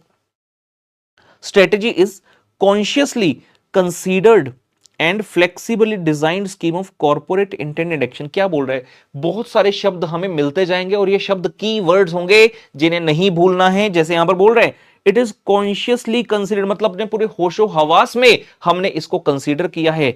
फ्लेक्सिबली डिजाइन किया है, सिर्फ डिजाइन नहीं है, फ्लेक्सिबली डिजाइन किया। क्यों भाई फ्लेक्सिबली डिजाइन क्यों किया है? हमने अपनी स्ट्रेटेजी बना दी, मार्केट में उतार दी। फिर से वही बात, हम क्या अकेले हैं क्या इंडस्ट्री में? Am I operating in a vacuum जहां पर कोई और नहीं है? नहीं भाई, बहुत सारे लोग हैं। मैंने अपनी चाल चली, अपनी स्ट्रेटेजी के हिसाब से कुछ एक्शन ले लिया। मार्केट में इतने सारे कॉम्पिटिटर्स हैं, उन्होंने भी देखा दे कि कुछ एक्शन ले लिया। अब क्या मैंने जो स्ट्रेटेजी शुरू में बनाई थी मैं सेम टू सेम वही स्ट्रेटेजी के साथ चलूं? आंसर है नहीं, मुझे अपनी स्ट्रेटेजी चेंज करनी पड़ जाएगी। मुझे अपनी स्ट्रेटेजी चेंज करनी पड़ जाएगी। मान लीजिए आप जब अपनी पढ़ाई कर रहे थे, इंस्टीट्यूट ने बोल दिया कि भाई पूरा पेपर सब्जेक्टिव होगा। एग्जाम से 2 महीने पहले, एग्जाम्पल है, रियलिटी नहीं है, एग्जाम से 2 महीने पहले नोटिफिकेशन लेकर आए कि हम तो ना हर पेपर में 30% ऑब्जेक्टिव भी पूछेंगे। अब आप क्या उसी तरह से तैयारी करते रहोगे जैसे पहले कर रहे थे? आप कहते नहीं नहीं मैं तो वैसे ही करूंगा, ऑब्जेक्टिव मुझे क्या करना है पढ़कर, मैं ऐसे ही करूंगा। नहीं भाई, तुमने जो स्ट्रेटेजी अपनाई, तुमने जो स्टेप लिया, अगर उसके अगेंस्ट कॉम्पिटिटर ने, दूसरी पार्टी ने कोई स्टेप ले लिया तो मुझे अपनी स्ट्रेटेजी को रिवाइज भी करना पड़ेगा। So strategy always has to be flexible. तो हमने कहा स्ट्रेटेजी क्या है? It is consciously considered flexibly design of scheme of corporate Indian direction. किस लिए कर रहे हैं? सेम चीज आएगी वापस से, to mobilise the resources, to direct human effort and the behaviour, to handle various problems and events, to perceive and utilise the opportunities, to meet challenges and threats for the corporate survival and success. तो ये जितनी भी लाइनें हैं सब strategy के बारे में ही लिखी हैं। आपको हर एक लाइन याद रखने की जरूरत नहीं है, कीवर्ड्स याद रखिए सो दैट एग्जाम के अंदर जब आए आप अच्छा सा स्ट्रेटेजी को डिफाइन कर सकें। ठीक है ना? It is important to note, very good line, that strategy is no substitute for the sound, alert and responsible management। ऐसा मत समझ लेना कि मैनेजमेंट की तो आवश्यकता ही नहीं है, स्ट्रेटेजी सब कुछ है। स्ट्रेटेजी कौन बनाएगा भाई? मैनेजमेंट ही तो डेवलप करेगी स्ट्रेटेजी। तो स्ट्रेटेजी अपने आप नहीं बनती, you have to take the effort. अभी ऊपर पढ़ा, it is consciously considered and flexibly designed. कौन कर रहे डिजाइन? हवा में हो रही है क्या? You have to take the effort. कौन? Management has to take the effort. तो management has always to be sound, alert and responsible. क्यों भाई? तुमने सिर्फ स्ट्रेटेजी बनाकर, एक रिस्पॉन्सिबल मैनेजमेंट थी, साउंड थी, बढ़िया तरीके से स्ट्रेटेजी बनाकर मार्केट में उतार दी। कहते भाई चलो अपना काम हो गया, अब हमने प्रोडक्ट लॉन्च कर दिया, अब हम बैठेंगे आराम से। ऐसे नहीं बैठ सकते, you have to be alert. Competitor ने तुम्हारे अगेंस्ट में, तुम्हारी स्ट्रेटेजी के अगेंस्ट में क्या एक्शन ले लिया, क्या तुमने ये भी जरूरत नहीं समझी जानने की? तो सिर्फ स्ट्रेटेजी बनाना एनफ नहीं है, मैनेजमेंट सभी स्टेप्स पर चाहिए बनाते टाइम भी, एंड बार बार उसको फ्लेक्सिबल, जो डिजाइन आपने किया था उसमें बार बार चेंजेस करने के लिए भी मैनेजमेंट की जरूरत पड़ेगी। बहुत ही जबरदस्त, बहुत ही अच्छी लाइन रहेगी। आगे देखते हैं क्या चल रहा है। स्ट्रेटेजी का डेफिनेशन कहते, स्ट्रेटेजी में be defined as a long range blueprint of an organisation's desired image. Organisation अपने बारे में क्या सोचती है, एक इमेज है जो सोची हुई है। जैसे आप लोग पढ़ते हैं, आपने सोचा होगा मैं चार्टर्ड अकाउंटेंट बन के अपने आप को विजुअलाइज करते हैं, मैं ऐसा दिखना चाहता हूं चार्टर्ड अकाउंटेंट का, मैं ये करना चाहता हूं, इस तरीके से करना चाहता हूं। तो जो भी आपकी डिजायर्ड इमेज है, direction and destination means what it wants to be, आप क्या बनना चाहते हैं, क्या करना चाहते हैं, how do you want to do the things and where you want to go in the long run. तो इन सभी चीजों को जब हम कहते हैं, इन सभी चीजों को जब देखते हैं तो हम कहते हैं we are talking about the strategy, एक लॉन्ग रेंज ब्लूप्रिंट बनाना अपनी ऑर्गेनाइजेशन का। मान लीजिए आप कोई नया बिजनेस स्टार्ट कर रहे हैं, आपके माइंड में एक विजुअलाइजेशन, एक इमेज है कि मुझे अपने बिजनेस को यहां तक पहुंचाना है, मैं ये वाला एरिया में बिजनेस करूंगा, मैं इस ज्योग्राफिकल टेरिटरीज में ऑपरेट करना चाहता हूं, I want to operate in such a manner. तो उस सब का जो आप ब्लूप्रिंट बना रहे हो, लॉन्ग टर्म, लॉन्ग रेंज वाला ब्लूप्रिंट, उसे हम कहेंगे strategy. And one more definition by William F. Gluick is given over here. Strategy is a unified, comprehensive and integrated plan.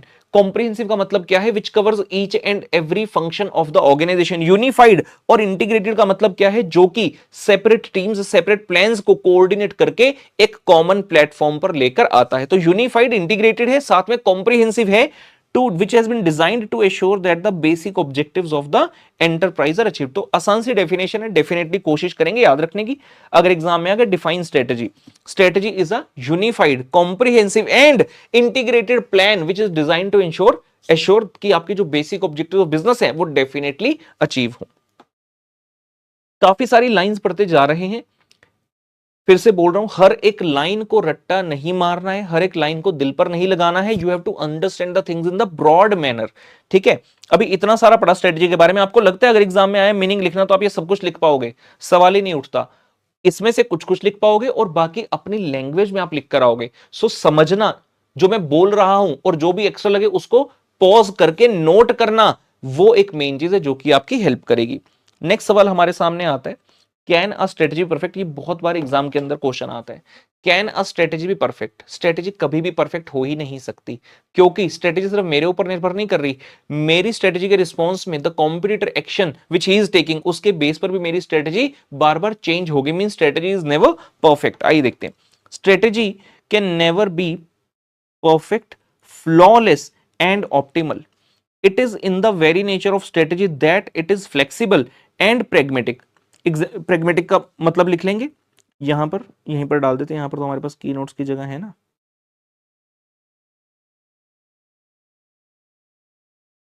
लिखेंगे जी pragmatic का मतलब dealing with problems, dealing with problems in a practical way rather than by following ideas or principles, rather than by following ideas or principles। pragmatic का मतलब लिखिए dealing with problems in a practical way rather than by following the ideas or principle। क्या कह रहे हैं? कहता है it is in the very nature of strategy that it is flexible. ये तो हमने ऊपर पढ़ ही लिया कि strategy has to be flexible, क्योंकि हम एक बार बनाकर लॉन्च नहीं कर सकते, it will keep on changing. And pragmatic, कहते हैं ये नेचर है स्ट्रेटेजी का, बेसिक नेचर है, very nature of strategy that it has to be flexible and pragmatic. Pragmatic का मतलब क्या सीखा? प्रॉब्लम जब आएगी उसको प्रैक्टिकल वे में सोचना, rather than following the idea और प्रिंसिपल। जब किताबें पढ़ाई जाती हैं, बिजनेस मैनेजमेंट के लेसन्स दिए जाते हैं, तो कई सारे थिंकर्स की थ्योरीज पढ़ाई जाती हैं। अब जब प्रैक्टिकल आपके सामने कोई चीज आई है, आपको उसको उसी गिवन सेट ऑफ सर्कमस्टांस के अंदर समझकर सॉल्व करना है, रादर देन सोचकर यहां पर कौन से थिंकर की थ्योरी लगाऊं, मैंने ये पढ़ा था, ये आइडिया था, ये प्रिंसिपल था, क्या ये लगा लूं ना। प्रेगमेटिक कहता है भाई तेरे सामने प्रॉब्लम आई है उसको प्रैक्टिकल मैनर में डील कर, क्योंकि जब तूने वो थ्योरी पढ़ी होगी किताब के अंदर, हर थ्योरी की कुछ ना कुछ असम्पशन होती है। याद कीजिए इकोनॉमिक्स में पढ़ते थे law of demand, one of the most important question, चाहे आपने 11वीं क्लास में पढ़ा, 12वीं में पढ़ा, फाउंडेशन में पढ़ा, सीपीटी में पढ़ा, बीकॉम में पढ़ा, कहीं पर भी पढ़ा, जिस भी सब्जेक्ट के अंदर इकोनॉमिक्स आया, मतलब जहां पर भी इकोनॉमिक्स सब्जेक्ट आया वहां लॉ ऑफ डिमांड का अगर चैप्टर है तो ये हमेशा सबसे इंपॉर्टेंट क्वेश्चन होता था। और लॉ ऑफ डिमांड स्टार्ट कैसे होता था याद है? Other things being equal. ए भाई क्या मजाक चल रहा है, why other things being equal? वो कहता था अदर थिंग्स बीइंग इक्वल मतलब कुछ सेट ऑफ अजम्पशन है, अगर वो हमारी अजम्पशंस ट्रू रहती हैं तभी हमारा लॉ ऑफ डिमांड चलेगा। लेकिन प्रैक्टिकली जब चीजें होती हैं बिजनेस वर्ल्ड में वहां पर अदर थिंग बीइंग इक्वल नहीं चलता भाई, हर कुछ अनइक्वल हो जाता है, हर कुछ हिल जाता है। तो आपके सामने जब दिक्कत आएगी आपने प्रैक्टिकली उसको डील करना है rather than following the idea और प्रिंसिपल, ये कहा जा रहा है। It is in the very nature of strategy that it is flexible and pragmatic। क्यों क्यों होना पड़ेगा flexible and pragmatic? To take care of sudden emergencies, pressures, to avoid the failures and various frustrations. सार वही है बार बार, emergency कहां से आएगी? कॉम्पिटिटर साहब से इमरजेंसी आएगी, प्रेशर्स आएंगे, फेलियर्स, फ्रस्ट्रेशंस आएंगी, तो आपकी फ्लेक्सिबिलिटी एंड प्रेगमेटिकनेस रहनी चाहिए स्ट्रेटेजी में।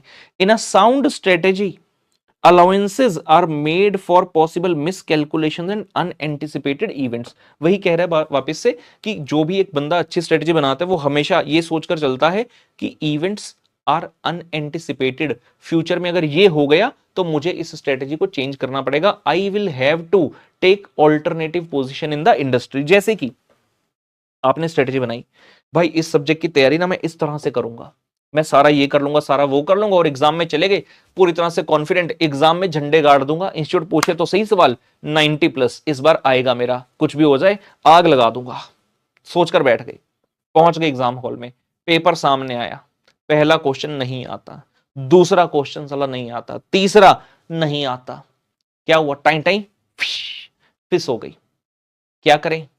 हाथ पर हाथ रखकर बैठ जाएं, रोने लगे, मैम मैं आई गो होम, मैम मैं अगला अटेम्प्ट दूंगा, 6 महीने बर्बाद कर दें? या जो भी अनसर्टेन फ्यूचर था अब वो अनएंटिसिपेटेड चीज हो गई, क्या करूं? अब जो है उसी में बेस्ट करके दिखाना होगा। इसे कहते हैं साउंड स्ट्रेटेजी। याद आता है मुझे 2006 सीए इंटरमीडिएट मेरा एग्जाम, सीए पीई 2 बोलते थे उस वक्त, सीए पीई 2 प्रोफेशनल एग्जामिनेशन 2, मई 2004 में 12th पास हो गया, बीकॉम में एडमिशन ले लिया, साथ साथ सीए फाउंडेशन, तो एक साल बाद पेपर दे सकते थे। मई 2005 में दिया फाउंडेशन का पेपर, अप्रैल 2005 में बीकॉम 1 दिया, मई 2005 में पीई 1 दे दिया, फिर बीकॉम 2 में आ गए, तो अप्रैल 2006 में पंजाब यूनिवर्सिटी एसडी कॉलेज में था मैं, अप्रैल 2006 में बीकॉम 2 के पेपर हो गए, और अगला महीना जो मई 2006 था उसमें हमारे सीए के पेपर होने थे, पीई 2 बोलते थे। 6 पेपर होते थे हमारे पीई 2 में, 3 ग्रुप 1 के अंदर होते थे, 3 ग्रुप 2 के अंदर होते थे। ग्रुप 1 का पहला पेपर जो होता था उसका नाम था जी अकाउंट्स। सारे चैप्टर्स होते थे, सारे एएस होते थे, जो आज की डेट में होते नहीं है, या तो चैप्टर ज्यादा होते हैं या एएस ज्यादा होते हैं, कभी कभी अकाउंट्स की 2 डिवीजन कर ली जाती है, एक अकाउंट्स हो गया एक एडवांस हो गया ना, ऐसा नहीं था भाई, सारे चैप्टर थे, सारे ऐसे, सिलेबस बहुत ज्यादा था, हमने भी क्लास लगाई हुई थी। तो एग्जाम से 2 दिन पहले हमारे टीचर ने बड़ी कॉन्फिडेंस से स्कैनर उठाया, उस समय पे सुचिता प्रकाशन के स्कैनर आते होते थे, स्कैनर उठाया, उसमें चार्ट्स बने होते थे हर बार कि किस किस चैप्टर से कितना आया, और नॉर्मल यही सोचा जाता था कि भाई जो पिछली बार आ गया वो ना इस बार नहीं आएगा, तो उन्होंने देखा सिंगल एंट्री के तो पिछली 4 बार से आया, नहीं आएगा भाई काटा मार दो, ये क्वेश्चन ब्रांच चैप्टर का ये नहीं आएगा काटा मार दो। उन्होंने कुल मिलाकर 8-9 चैप्टर कटवा दिए, 34 चैप्टर होते थे, कहते बाकी के कर लो, ये रहने दो, इनमें से कुछ नहीं आएगा। हम भी जल्ले थे, हम भी मान गए, स्ट्रेटेजी बना ली पूरी, ये नहीं कर रहे ये कर रहे हैं, और इसमें से एग्जाम के अंदर करके आना है। लेकिन बेसिक्स जब पढ़ते थे पूरी इतनी जबरदस्त, जैसे मैं बच्चों को अपने पूरी मेहनत करवाता हूं, तो मैं भी उसमें पूरी मेहनत जो है करता था, मेरे टीचर ने जो क्लास में कराया उसके अलावा और सारे क्वेश्चन सॉल्व करना, बार बार उन्हीं चीजों को सॉल्व करना, 3 से 4 बार सब चीजें की हुई थी। सिर्फ एंड मोमेंट पर आकर टीचर ने बोला कि यार ये वाले चैप्टर छोड़ दो, हमने छोड़ दिए, हमने कहा ठीक है। और ये जानता है हर वो बच्चा जिसने कभी भी अटेम्प्ट दिया है, अगर आप एग्जाम वाले डे पर कोई चीज रिवाइज नहीं कर रहे, देख नहीं रहे, और वो एग्जाम के अंदर आ गई, तो बहुत मुश्किल होता है उस चीज को करना। इसीलिए हम हमेशा कहते हैं कि एग्जाम से एक दिन पहले का जो टाइम है, सारा सिलेबस रिवाइज करने की कोशिश करो, क्वेश्चन के पीछे मत भागो, कॉन्सेप्ट सारे पढ़ो। लेकिन हमने वो भी छोड़ दिया, हमने कहा भाई टीचर हैं, कह रहे हैं, कुछ सोच कर कह रहे हो, छोड़ दो, छोड़ दिया। पहला पेपर था और मैंने क्या सोचा हुआ था, पहली बार रैंक का सपना सजाया था कि मैं भी एक रैंक होल्डर बनकर दिखाऊंगा। पहला पेपर ग्रुप 1 का, पहला ही पेपर अकाउंट्स का, 100 नंबर का पेपर सोचा हुआ है, इसमें तो 90 प्लस ले आऊंगा क्योंकि तैयारी पूरी जोरदार की है। पहला question compulsory single entry 20 number, भाई देखकर ही तोते उड़ गए। मैंने कहा ये क्या हो गया, 20 का तो आता ही नहीं है, बचे 80, सोचा था 90 प्लस लेकर आऊंगा, कंपलसरी था। अगला क्वेश्चन देखा, इंश्योरेंस क्लेम छोड़कर गया था। अगला क्वेश्चन देखा, ब्रांच अकाउंटिंग। अगला क्वेश्चन ये, अगला क्वेश्चन वो, भाई पेपर में मुझे मुश्किल से 15 या 16 नंबर का पेपर ऐसा था जो आता था, जो दावे के साथ कह सकते हैं भाई इतना पेपर आता है। मेरे पीछे वाला कह रहा भाई दिखा दे, इंटेलिजेंट था वो लड़का, एसडी कॉलेज में ही था, 92% थे 12th क्लास में। गोविंदगढ़ नाम की एक जगह है, मंडी गोविंदगढ़, वहां का लड़का था, पीछे था, बैठा था मेरे। पेपर से पहले कहता भाई मैं तेरे भरोसे आया हूँ, मैंने तैयारी नहीं की है, सीए कर रहा था वो। मैंने कहा ठीक है भाई, कोई दिक्कत नहीं, इस पेपर में तो झंडे गाड़ देंगे, टाइम मिलेगा मैं दिखा दूंगा, टेंशन ना ले। जब पेपर आए मेरे खुद तो तोड़ गए। वो पूछे मेरे से, एक मिनट जी।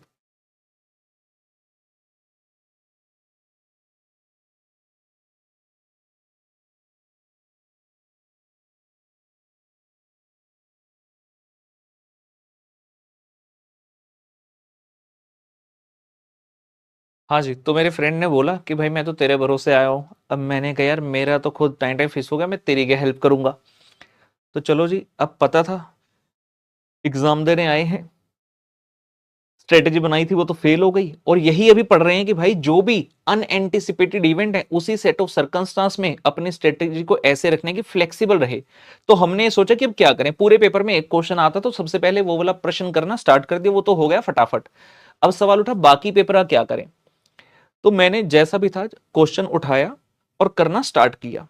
कोई भी ऐसा क्वेश्चन नहीं था जिसका फाइनल आंसर ठीक निकला हो या कोई बैलेंस शीट टैली हुई हो, लेकिन वो ऐसा इकलौता पेपर था जिसको मैंने पूरे 100 मार्क्स का अटेम्प्ट किया, क्योंकि मैं ऐसा मानता था, मैं इस प्रवृत्ति का था कहता था कि भाई अगर तुम्हें पूरा पेपर आता होता है तो पूरा पेपर अटेम्प्ट किया नहीं जा सकता, because I believe in strong presentation skills etcetera. तो मेरा काफी ज्यादा समय उसमें जाता था, लेकिन आई यूज टू मेक श्योर कि जितना मैंने किया है, टीचर एक नंबर काटने के लिए भी 100 बार सोचे कि यार काटू कहां से नंबर, तो हम उस हिसाब से अपना पेपर करते थे। लेकिन क्योंकि इस पेपर में भाई आता ही कुछ नहीं था, तो ये वाला इकलौता पेपर ऐसा था जो मैंने पूरे 100 नंबर का अटेम्प्ट किया।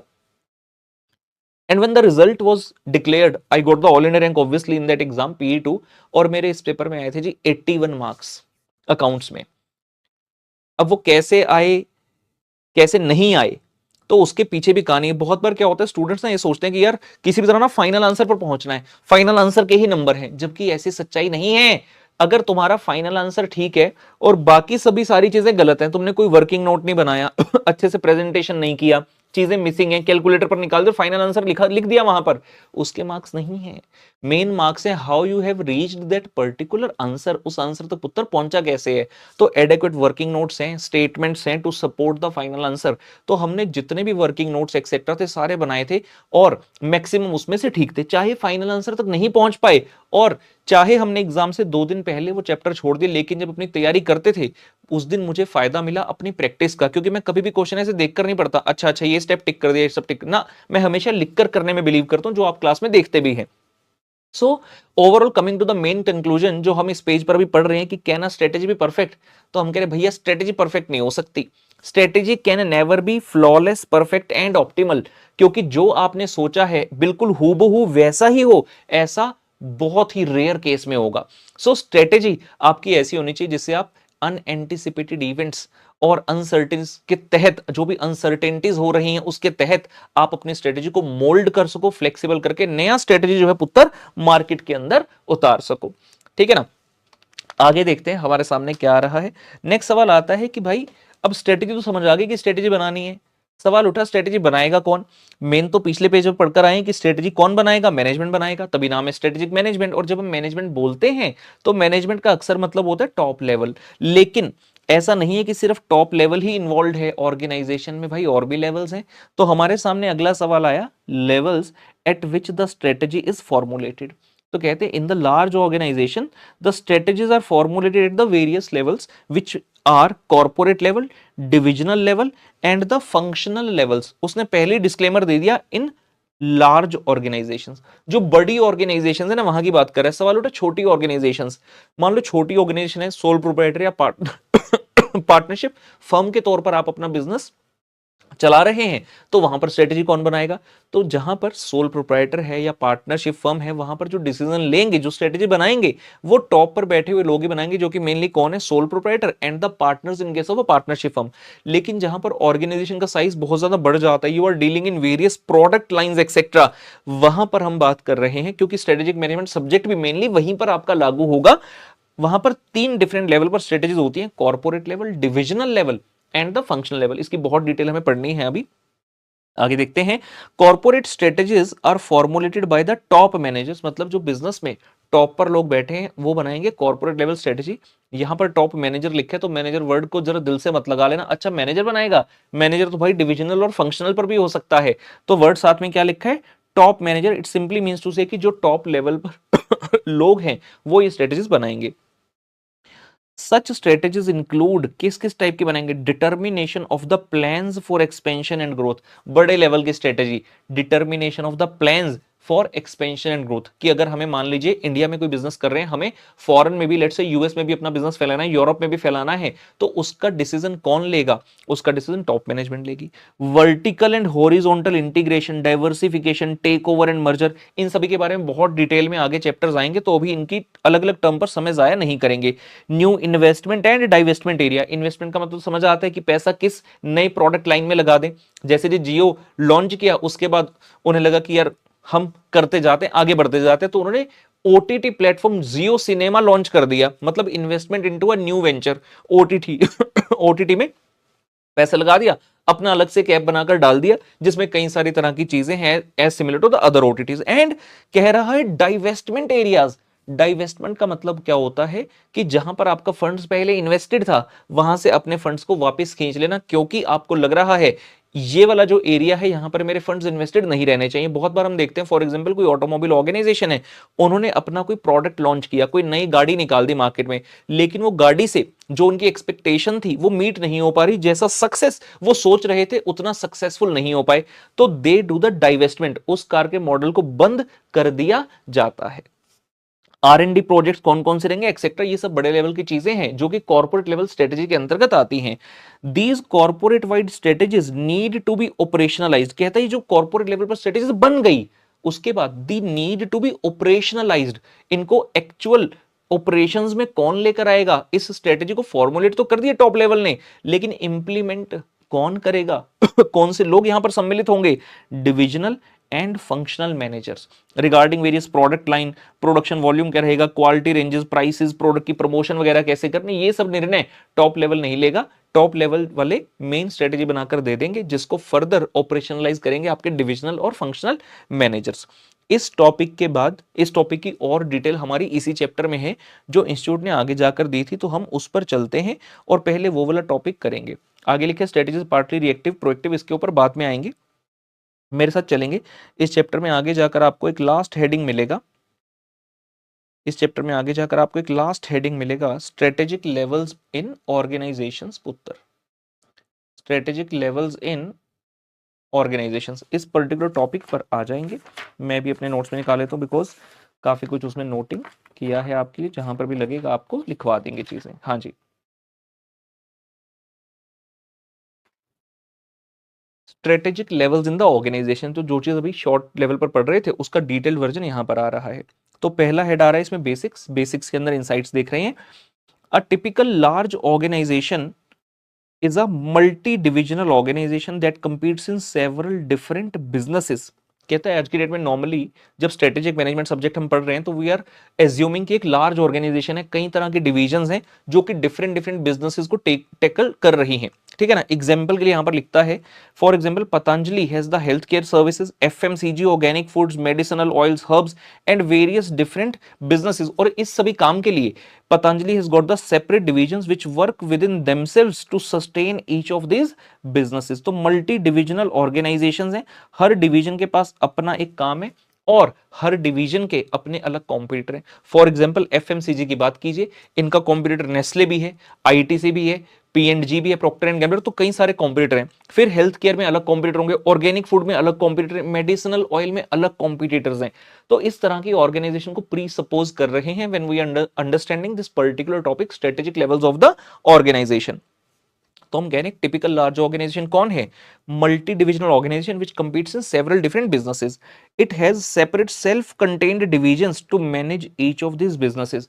और हर इस बिजनेस के अंदर सेल्फ कंटेन्ड डिवीजन है। सेल्फ कंटेन्ड डिवीजन मतलब उस डिवीजन के पास अपना man, material, machines, technology, resources सब हैं जिसके थ्रू उस पर्टिकुलर डिवीजन को वो चला रहे हैं।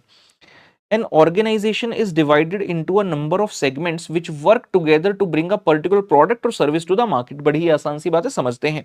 If a company provides several or different kind of products and services, it often duplicates these functions and creates a series of self-contained divisions. क्या कहना चाह रहा है? पहला पॉइंट अब वापिस से पढ़ेंगे। An organization is divided into a number of segments which work together to bring a particular product or service to the market. मान लीजिए मैं मोबाइल लेने के लिए मार्केट में चला गया।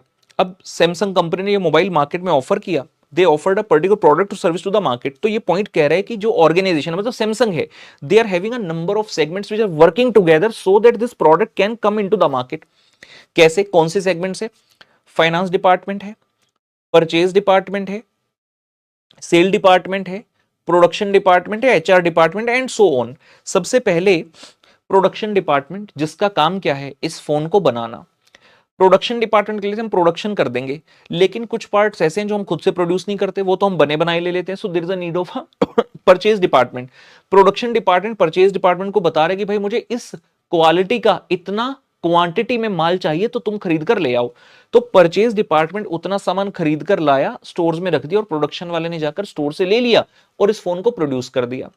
अब इस फोन को प्रोड्यूस कर दिया, सवाल उठा, सैमसंग कंपनी कहती है भाई इस फोन को बेचें कितने रुपए का? सवाल उठा पहले ये तो देख लो बनाने में कितना रुपया लगा। तो फाइनेंस डिपार्टमेंट को रोला गया, फाइनेंस वाले कहते लाओ सारे बिल हमें दो, बताओ। प्रोडक्शन वाले को बिठाया, साथ में कहता बताओ भाई क्या क्या तुम्हारा खर्चा लगा इस फोन को बनाने के लिए। तो वहां से कॉस्ट निकल कर आई, और कॉस्ट निकल कर आई, उसके बाद सेलिंग प्राइस इसका तय हो गया। अब परचेज डिपार्टमेंट ने सामान परचेज कर लिया, स्टोर डिपार्टमेंट ने स्टोर कर लिया, प्रोडक्शन वाले ने बना दिया, फाइनेंस वाले ने अपना इसकी कॉस्टिंग और सेलिंग प्राइस फिक्स कर दिया। ये सभी लोग जो हैं क्यों कैसे काम कर रहे हैं? Because there is a HR department in the organisation, जिसका मेन ड्यूटी है कि सारी मैन पावर को अरेंज करना, कि जितने भी लोग जिस भी कैपेसिटी में चाहिए, जिस भी कैपेबिलिटी के लोग चाहिए, वो सब ऑर्गेनाइजेशन में आ सके। तो सभी मिलकर काम कर रहे हैं। लास्ट स्टेप आया इस फोन को मार्केट करना। लोगों को कैसे पता चले सैमसंग ने फोन बनाया? तो मार्केटिंग डिपार्टमेंट का काम नेक्स्ट आता है कि आपको इस फोन की फोटोग्राफी करनी है, वीडियोग्राफी करनी है, तरह तरह की एडवर्टाइजमेंट्स क्रिएट करनी है, so that the people may get to know through the various channels कि हां ऐसा कुछ नया फोन मार्केट में आया है। और उसके बाद सेल कैसे होगा? क्या सिर्फ ऑनलाइन सेल होगा, सैमसंग की सिर्फ वेबसाइट पर मिलेगा, या अमेजॉन, फ्लिपकार्ट या फिर अदर जो भी ऐसे मार्केट प्लेसेस है वहां पर भी मिलेगा, थर्ड पार्टी मार्केट प्लेसेस, और सैमसंग के खुद के स्टोर्स भी हैं जहां पर ये फोन मिलेगा। तो ये सब चीजें डिसाइड करना, और एक फोन को कस्टमर तक पहुंचाने के लिए इतने सारे सेगमेंट्स, इतने सारे फंक्शंस आपस में मिलकर काम कर रहे हैं। ये बात तो समझ आती है। अब इसके अगली जो लाइन हमने पढ़ी, if a company provides several or different kinds of products or services, एक ऑर्गेनाइजेशन सिर्फ एक चीज तो नहीं बना रही, कहता है ये भी डिफरेंट काइंड ऑफ प्रोडक्ट और सर्विस बना रहे हैं। It often duplicates these functions and creates a series of self content division. कहता है डुप्लीकेट कर देते हैं फंक्शंस को। मतलब मान लो एक मेरा टेलीफोन डिवीजन है, ठीक है जी, मोबाइल फोन का डिवीजन है, तो उसके लिए अलग अलग फंक्शंस हैं सारे, purchase, production, finance, marketing, HR, sales, ये सब अलग अलग फंक्शंस हैं। इन्होंने एक नया टाइप का प्रोडक्ट इन्होंने अपने इलेक्ट्रॉनिक डिवाइसेस मार्केट में उतार दिए, जिसके अंतर्गत वीडियो डिस्प्ले यूनिट, बेसिकली मैं बात कर रहा हूं टीवीज की, टीवी उतार दिए, रेफ्रिजरेटर आते हैं, वॉशिंग मशीन आती है, और भी कई तरह की इलेक्ट्रॉनिक अप्लायंसेस आ रहे हैं। तो वो एक अलग डिवीजन सैमसंग ने बना दिया। तो जब वो डिवीजन बनाया, कहते ये जो फंक्शंस है ना आपके, purchase, production, finance, HR, marketing, sales, इनको डुप्लीकेट कर दिया वहां पर।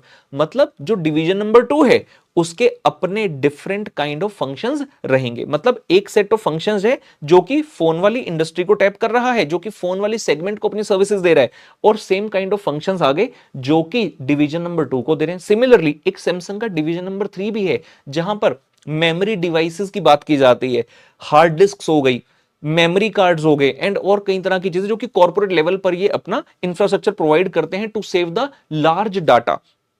वो एक थर्ड डिवीजन हो गई, तो वहां पर अपने अलग फंक्शंस होंगे। Are you getting my point? तो इस तरह से सेल्फ कंटेंट डिवीजन बन गई, each of which with contain its own set of functions to manage each different product और सर्विस। तो जितने भी आपकी प्रोडक्ट लाइंस हैं हर एक के लिए अलग अलग कर दिया गया।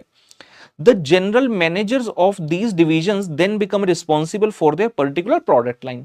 टॉप पर स्ट्रेटेजी बन गई, उसके बाद डिविजनल का जो हर एक डिवीजन का जनरल मैनेजर मतलब डिवीजन का जो बॉस है, तो उस डिवीजन के बॉस की अल्टीमेटली रिस्पॉन्सिबिलिटी है भाई कि तुम्हें ये इंश्योर करना है कि तुम्हारी प्रोडक्ट लाइन प्रॉफिट्स रिपोर्ट करती रहे, because you are responsible to the top level manager. Overriding concern of the divisional managers is the healthy growth of their division. और ऑब्वियसली जितने डिवीजन है सभी में एक हेल्दी कंपटीशन चलेगा कि कौन सी डिवीजन सबसे ज्यादा प्रॉफिट लाकर देती है, कौन सी डिवीजन सबसे बेस्ट परफॉर्म करती है। हर एक डिवीजन का अपना सेट ऑफ कॉम्पिटिटर है, तो कहां आप स्टैंड करते हो मार्केट में as compared to your competitors. Then it says they are responsible for deciding how to create a competitive advantage and to achieve the higher profitability with the resources and capital they have at their disposal. उनके पास जो भी capability और resources हैं जो कहां से आए, top level ने जो इनको दिया कि भाई ये पैसा हम तुम्हें दे रहे हैं, ये रिसोर्सेज दे रहे हैं, इसके अंतर्गत रहकर तुम्हें अपने प्रॉफिट्स रिपोर्ट करने हैं। Such divisions are called very very very important, such divisions are called strategic business units, popularly called as the SBUs. जब हम अपना चैप्टर नंबर 5 पढ़ेंगे स्ट्रेटेजी फॉर्मुलेशन एंड इंप्लीमेंटेशन, वहां पर इस बारे में और डिटेल में चीजें हमें जानने को पुत्र मिलेंगी। एग्जाम्पल हमने पढ़ लिया पतंजलि का, ऐसे आप और भी एग्जांपल बना सकते हो, नेस्ले का बना सकते हो, आईटीसी के एग्जांपल बना सकते हो। They all operate in various different divisions. Finally वो कह रहे हैं जी there are generally 3 levels of management. Generally है, दिल पे मत लेना, कोई बच्चा कहेगा सर मैंने ना उस कंपनी का ऑर्गेनाइजेशन स्ट्रक्चर देखा सर, वहां पर ना 4 लेवल थे सर, आपने 3 सिखाए। भाई जनरल कह रहे हैं, generally there are 3 levels of management, exception में ऑलवेज बी देयर। हो सकता है किसी बिजनेस में एक ही लेवल हो, वो कहते भाई स्ट्रेटेजी तो हम टॉप पर ही बनाएंगे, तुम सब सिर्फ फॉलो करोगे। लेकिन यहां क्या कहा जा रहा है, generally there are 3 levels of management, corporate level, business level and the functional level. General managers are found at the first two of these levels, but their strategic roles differ depending on their sphere of responsibility. कहता नाम में क्या रखा है, अगर नाम देखना चाहो तो यहां पर भी जनरल मैनेजर मिल सकता है और यहां पर भी आपको जनरल मैनेजर मिल सकता है, लेकिन इनके जो रोल्स और रिस्पॉन्सिबिलिटीज होंगे वो बिल्कुल डिफरेंट होंगे। ठीक है ना, हमें कहना भी नहीं चाहिए, ये लाइन का कोई वजूद भी नहीं है, इस लाइन को भूल भी जाएंगे तो कोई दिक्कत नहीं है। राइट नाम में कुछ नहीं रखा, the kind of work you are performing, जो टास्क आप परफॉर्म कर रहे हो उससे मेन मैटर करेगा कि आप कौन से लेवल पर फॉल करते हो। तो इसको समझने के लिए हमारे पास एक चित्र है, इस चित्र के माध्यम से सबसे पहले हम समझ लेंगे। सबसे ऊपर आ रहा है हेड ऑफिस, उसके बाद हेड ऑफिस के अंतर्गत डिविजन्स हैं। तो हमने कहा there is division A, there is division B, division C. हर एक डिवीजन एक डिफरेंट प्रोडक्ट लाइन को कैटर कर रही है और हर डिवीजन के अंतर्गत बिजनेस फंक्शंस हैं। यहाँ पे एस लगा लेंगे प्रेफरेबली, तो आपको याद रहेगा दैट वी आर टॉकिंग कि बिजनेस फंक्शंस हैं। और अगर इसके अंदर भी डिटेल बनाना चाहें तो हम कह सकते हैं किसी एक बिजनेस फंक्शन के अंदर अगर हम देखें, किसी एक बिजनेस फंक्शन के अंदर अगर हम डिटेल में जाकर देखें, लेट से इसमें बनाते हैं पहले वाला बिजनेस फंक्शन के अंदर, तो मैंने आपको क्या क्या चीजें लिखवाई, there will be purchase department, there will be production department, there will be HR department, there is finance department, advertising and sales को मैं इकट्ठा कर देता हूँ, मार्केटिंग डिपार्टमेंट एंड सेल्स ये एक साथ हो गया। तो हर डिवीजन के अंतर्गत इस तरह से बिजनेस फंक्शंस बने होंगे। Now coming to this part, जो सबसे टॉप पर है हेड ऑफिस, वहां पर जो लेवल एग्जिस्ट करता है हम कह रहे हैं कि you are at the corporate level. जो डिवीजन वाला हो गया उसको कहते हैं बिजनेस लेवल, और जो सबसे नीचे लिखा है that is the functional level. Corporate level क्या करता है, इसके अंदर कौन से लोग होते हैं, कहते it has mainly CEO, chief executive officer, other senior executives, board of directors and the corporate staff. तो ये है कॉर्पोरेट लेवल, मतलब कॉर्पोरेट लेवल पर चीजें डिसाइड करने का जिम्मा इन लोगों के पास है। नीचे आता है business level, business level means divisional level. यहां पर कौन है जो हर एक डिवीजन को हैंडल कर रहे हैं? Divisional managers and the staff, divisional managers और उनका जो इमीडिएट स्टाफ है वो वाला हो गया। लास्ट लेवल पर आता है फंक्शनल पुत्र, जितने है गए फंक्शनल मैनेजर्स, मतलब हर फंक्शन जो हो रहा है उसका अपना एक मैनेजर है। फाइनेंस डिपार्टमेंट है, फाइनेंस हेड। अब फाइनेंस जो इसका मैनेजर है उसका नाम कुछ भी हो सकता है, नाम पर मत जाइए।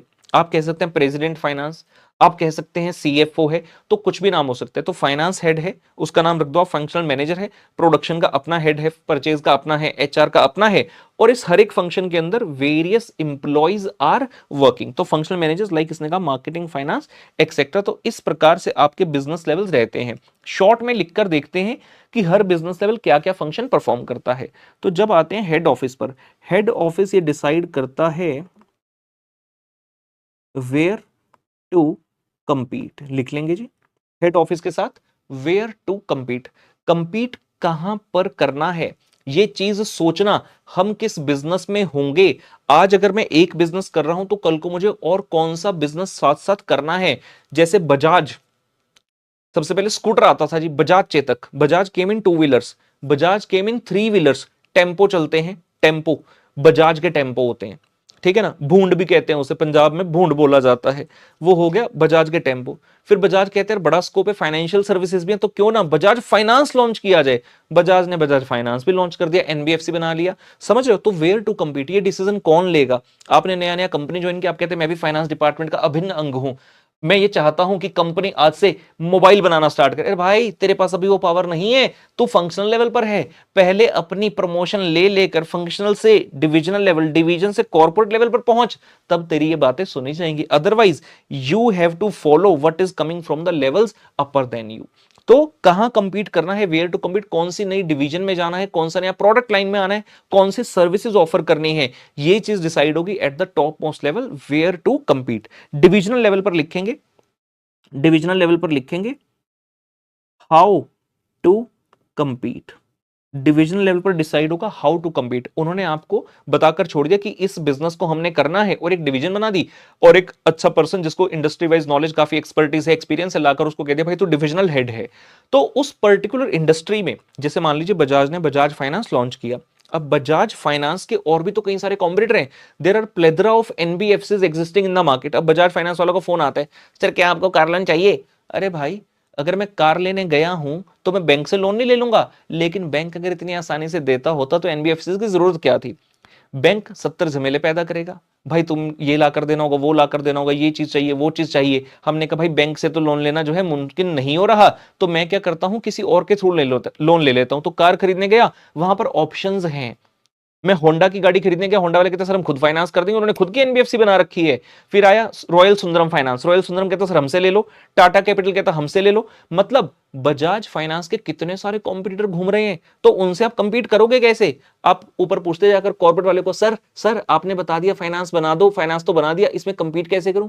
टॉप लेवल कहेगा भाई तेरे को किस लिए रखा है, तेरे को सैलरी किस लिए दे रहे हैं अपन, डिविजनल मैनेजर है, तू खुद से डिसाइड कर, तेरे को हमने रिसोर्स दिया, तेरे पास कैपेबिलिटी भी है, you will have to think now how to compete. तो एक पर्टिकुलर डिवीजन जब बना, जो उस डिवीजन के अंदर आपने अपने कॉम्पिटिटर से कंपीट कैसे करना है, ये स्ट्रेटेजीज डिविजनल लेवल वाला जो मैनेजर है उसके एम्बिट में आता है, उसके रोल, उसके sphere of role and responsibility के अंदर ये वाली चीज आती है कि मुझे कंपीट कैसे करना होगा। तरह तरह की आप स्ट्रेटेजीज बनाओगे, आप एक न्यू न्यू टाइप की ऑफरिंग्स लेकर आओगे कि अगर आप हमसे जुड़ते हैं तो हम साथ में आपको ये देंगे, वो देंगे, वट एवर, कई तरह की चीजें आप सोच सकते हैं। लास्ट आया function, business function. Functional level पर क्या होगा लिखेंगे, फंक्शनल लेवल पर क्या होगा, इसको भी थोड़ा सा ठीक करके हम लिख देते हैं, एक मिनट रुकिए। हाउ टू, हम यहां से एरो मार्कर, यहां अपने पास स्पेस है, हम इसका यूज करेंगे। हाउ टू कंपीट, और ये था हमारा where to compete.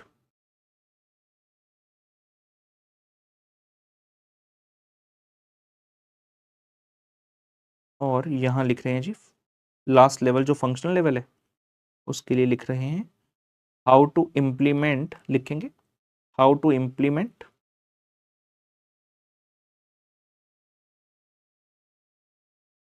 Business strategy, how to implement business strategy. Top level पर ये डिसाइड हो गया कौन सा प्रोडक्ट लाइन ऑफर करनी है, सेकंड लेवल पर डिसाइड हो गया कैसे कंपीट करना है, और लास्ट लेवल नाउ इसका काम यह है कि जो बिजनेस स्ट्रेटेजी टॉप से आई है, corporate to divisional, divisional to functional, how you have to implement that particular strategy. Division में ये फिक्स हो गया कि लेट से हम ये चीज की इतनी प्रोडक्शन करने वाले हैं। अब जाकर जो बिजनेस फंक्शन है प्रोडक्शन डिपार्टमेंट का ये काम होगा कि yes I have to now do the production. Production करने के लिए परचेज डिपार्टमेंट से कोऑर्डिनेट करोगे, एचआर वालों से कोऑर्डिनेट करोगे, मुझे इतने इंप्लॉय चाहिए इस काम को करने के लिए, इस डेट तक मुझे हायरिंग करके दो। फाइनेंस वालों को कहोगे कि भाई कॉस्टिंग करेक्ट तरीके से करना, क्योंकि अगर तुमने जरा सी भी लापरवाही बरती, प्रोडक्ट की कॉस्टिंग गलत निकल गई, तो ऑब्वियसली उसका सेलिंग प्राइस भी गलत होगा और मार्केट में हो सकता है हम कॉम्पिटिटर से कम्पीट ना कर पाए, क्योंकि हमारा सेलिंग प्राइस जस्टिफाइड ही नहीं है, कॉम्पिटिटर कम प्राइस पर अपनी ऑफरिंग कर रहा है। तो ये सारे डिपार्टमेंट मिलकर आपस में काम करेंगे और लास्ट में काम आ जाएगा एडवर्टीजमेंट एंड सेल्स डिपार्टमेंट का। आप प्रोडक्ट जितना मर्जी अच्छा बना लो, जब तक सही मायने में उसकी एडवर्टीजमेंट नहीं करोगे तब तक प्रोडक्ट आपका कस्टमर लेगा नहीं। यही तो रीजन है भाई, लोग एडवर्टाइजमेंट पर इतना पैसा खर्च क्यों करते हैं। जो भी फेमस सेलिब्रिटी होती है एक पर्टिकुलर टाइम की, उस सेलिब्रिटी को उठा लिया जाता है और उनसे एडवर्टाइजमेंट कराई जाती है, उन लोगों को एडवर्टाइजमेंट में दिखाया जाता है, सो दैट आप लोग जो उनके इन्फ्लुएंस, जो उनको फॉलो करते हैं, यू मे गेट इन्फ्लुएंस्ड। तो सभी डिपार्टमेंट्स मिलकर काम करेंगे कि जो स्ट्रेटेजी ऊपर स्ट्रेटेजी फॉर्मुलेट हुई थी उसको हमने इस मायने में इंप्लीमेंट करना है कि जो भी हमारा गोल या ऑब्जेक्टिव था वो अचीव हो सके, एंड फाइनली डिवीजन में रिपोर्ट द प्रॉफिट्स, और डिविजनल मैनेजर जाकर कॉर्पोरेट लेवल कह सके साहब ये देखो आपने स्ट्रेटेजी बनाई थी, हमारी डिवीजन बनाई थी, हमने इतने अच्छे से काम किया, ये प्रॉफिट्स हमारे पास आए हैं। तो इस तरह से स्ट्रेटेजिक लेवल जो है पुत्र ऑर्गेनाइजेशन के अंदर चलते हैं। 3 लेवल्स हैं, चित्र बिल्कुल याद रखना, एग्जाम के अंदर अगर आएगा तो हमें अपना आंसर डायग्राम के थ्रू भी सपोर्ट डेफिनेटली करना है, राइट। इन्हीं तीनों लेवल की आगे हमारे पास डिटेल आ रही है, आप देखेंगे सबसे पहले लिखा है कॉर्पोरेट लेवल, उसके अंदर कुछ हेडिंग्स हैं, सब हेडिंग्स हैं, फिर आ रहा है बिजनेस लेवल, उसके बाद आएगा functional level, and after that in सभी के बीच की एक इंटर रिलेशनशिप्स आएंगी। तो इसकी डिटेल जो है हम ऑब्वियसली करेंगे नेक्स्ट लेक्चर में। आज हमने एक ब्रीफ ओवरव्यू ले लिया आज के लेक्चर में। स्ट्रेटेजिक मैनेजमेंट के अंदर मैनेजमेंट का मतलब क्या है, स्ट्रेटेजिक मैनेजमेंट इकट्ठा बोले तो उसका मतलब क्या है, meaning and nature of strategy क्या है, और स्ट्रेटेजी बनाई कौन से लेवल पर जाती है, एक ब्रीफ ओवरव्यू हमने ले लिया। नेक्स्ट लेक्चर में मिलेंगे, इस टॉपिक को कंटिन्यू करेंगे। आज के लिए लेता हूं अलविदा पुत्र, मुलाकात होगी आपसे अगले सेशन में, तब तक के लिए बाय बाय।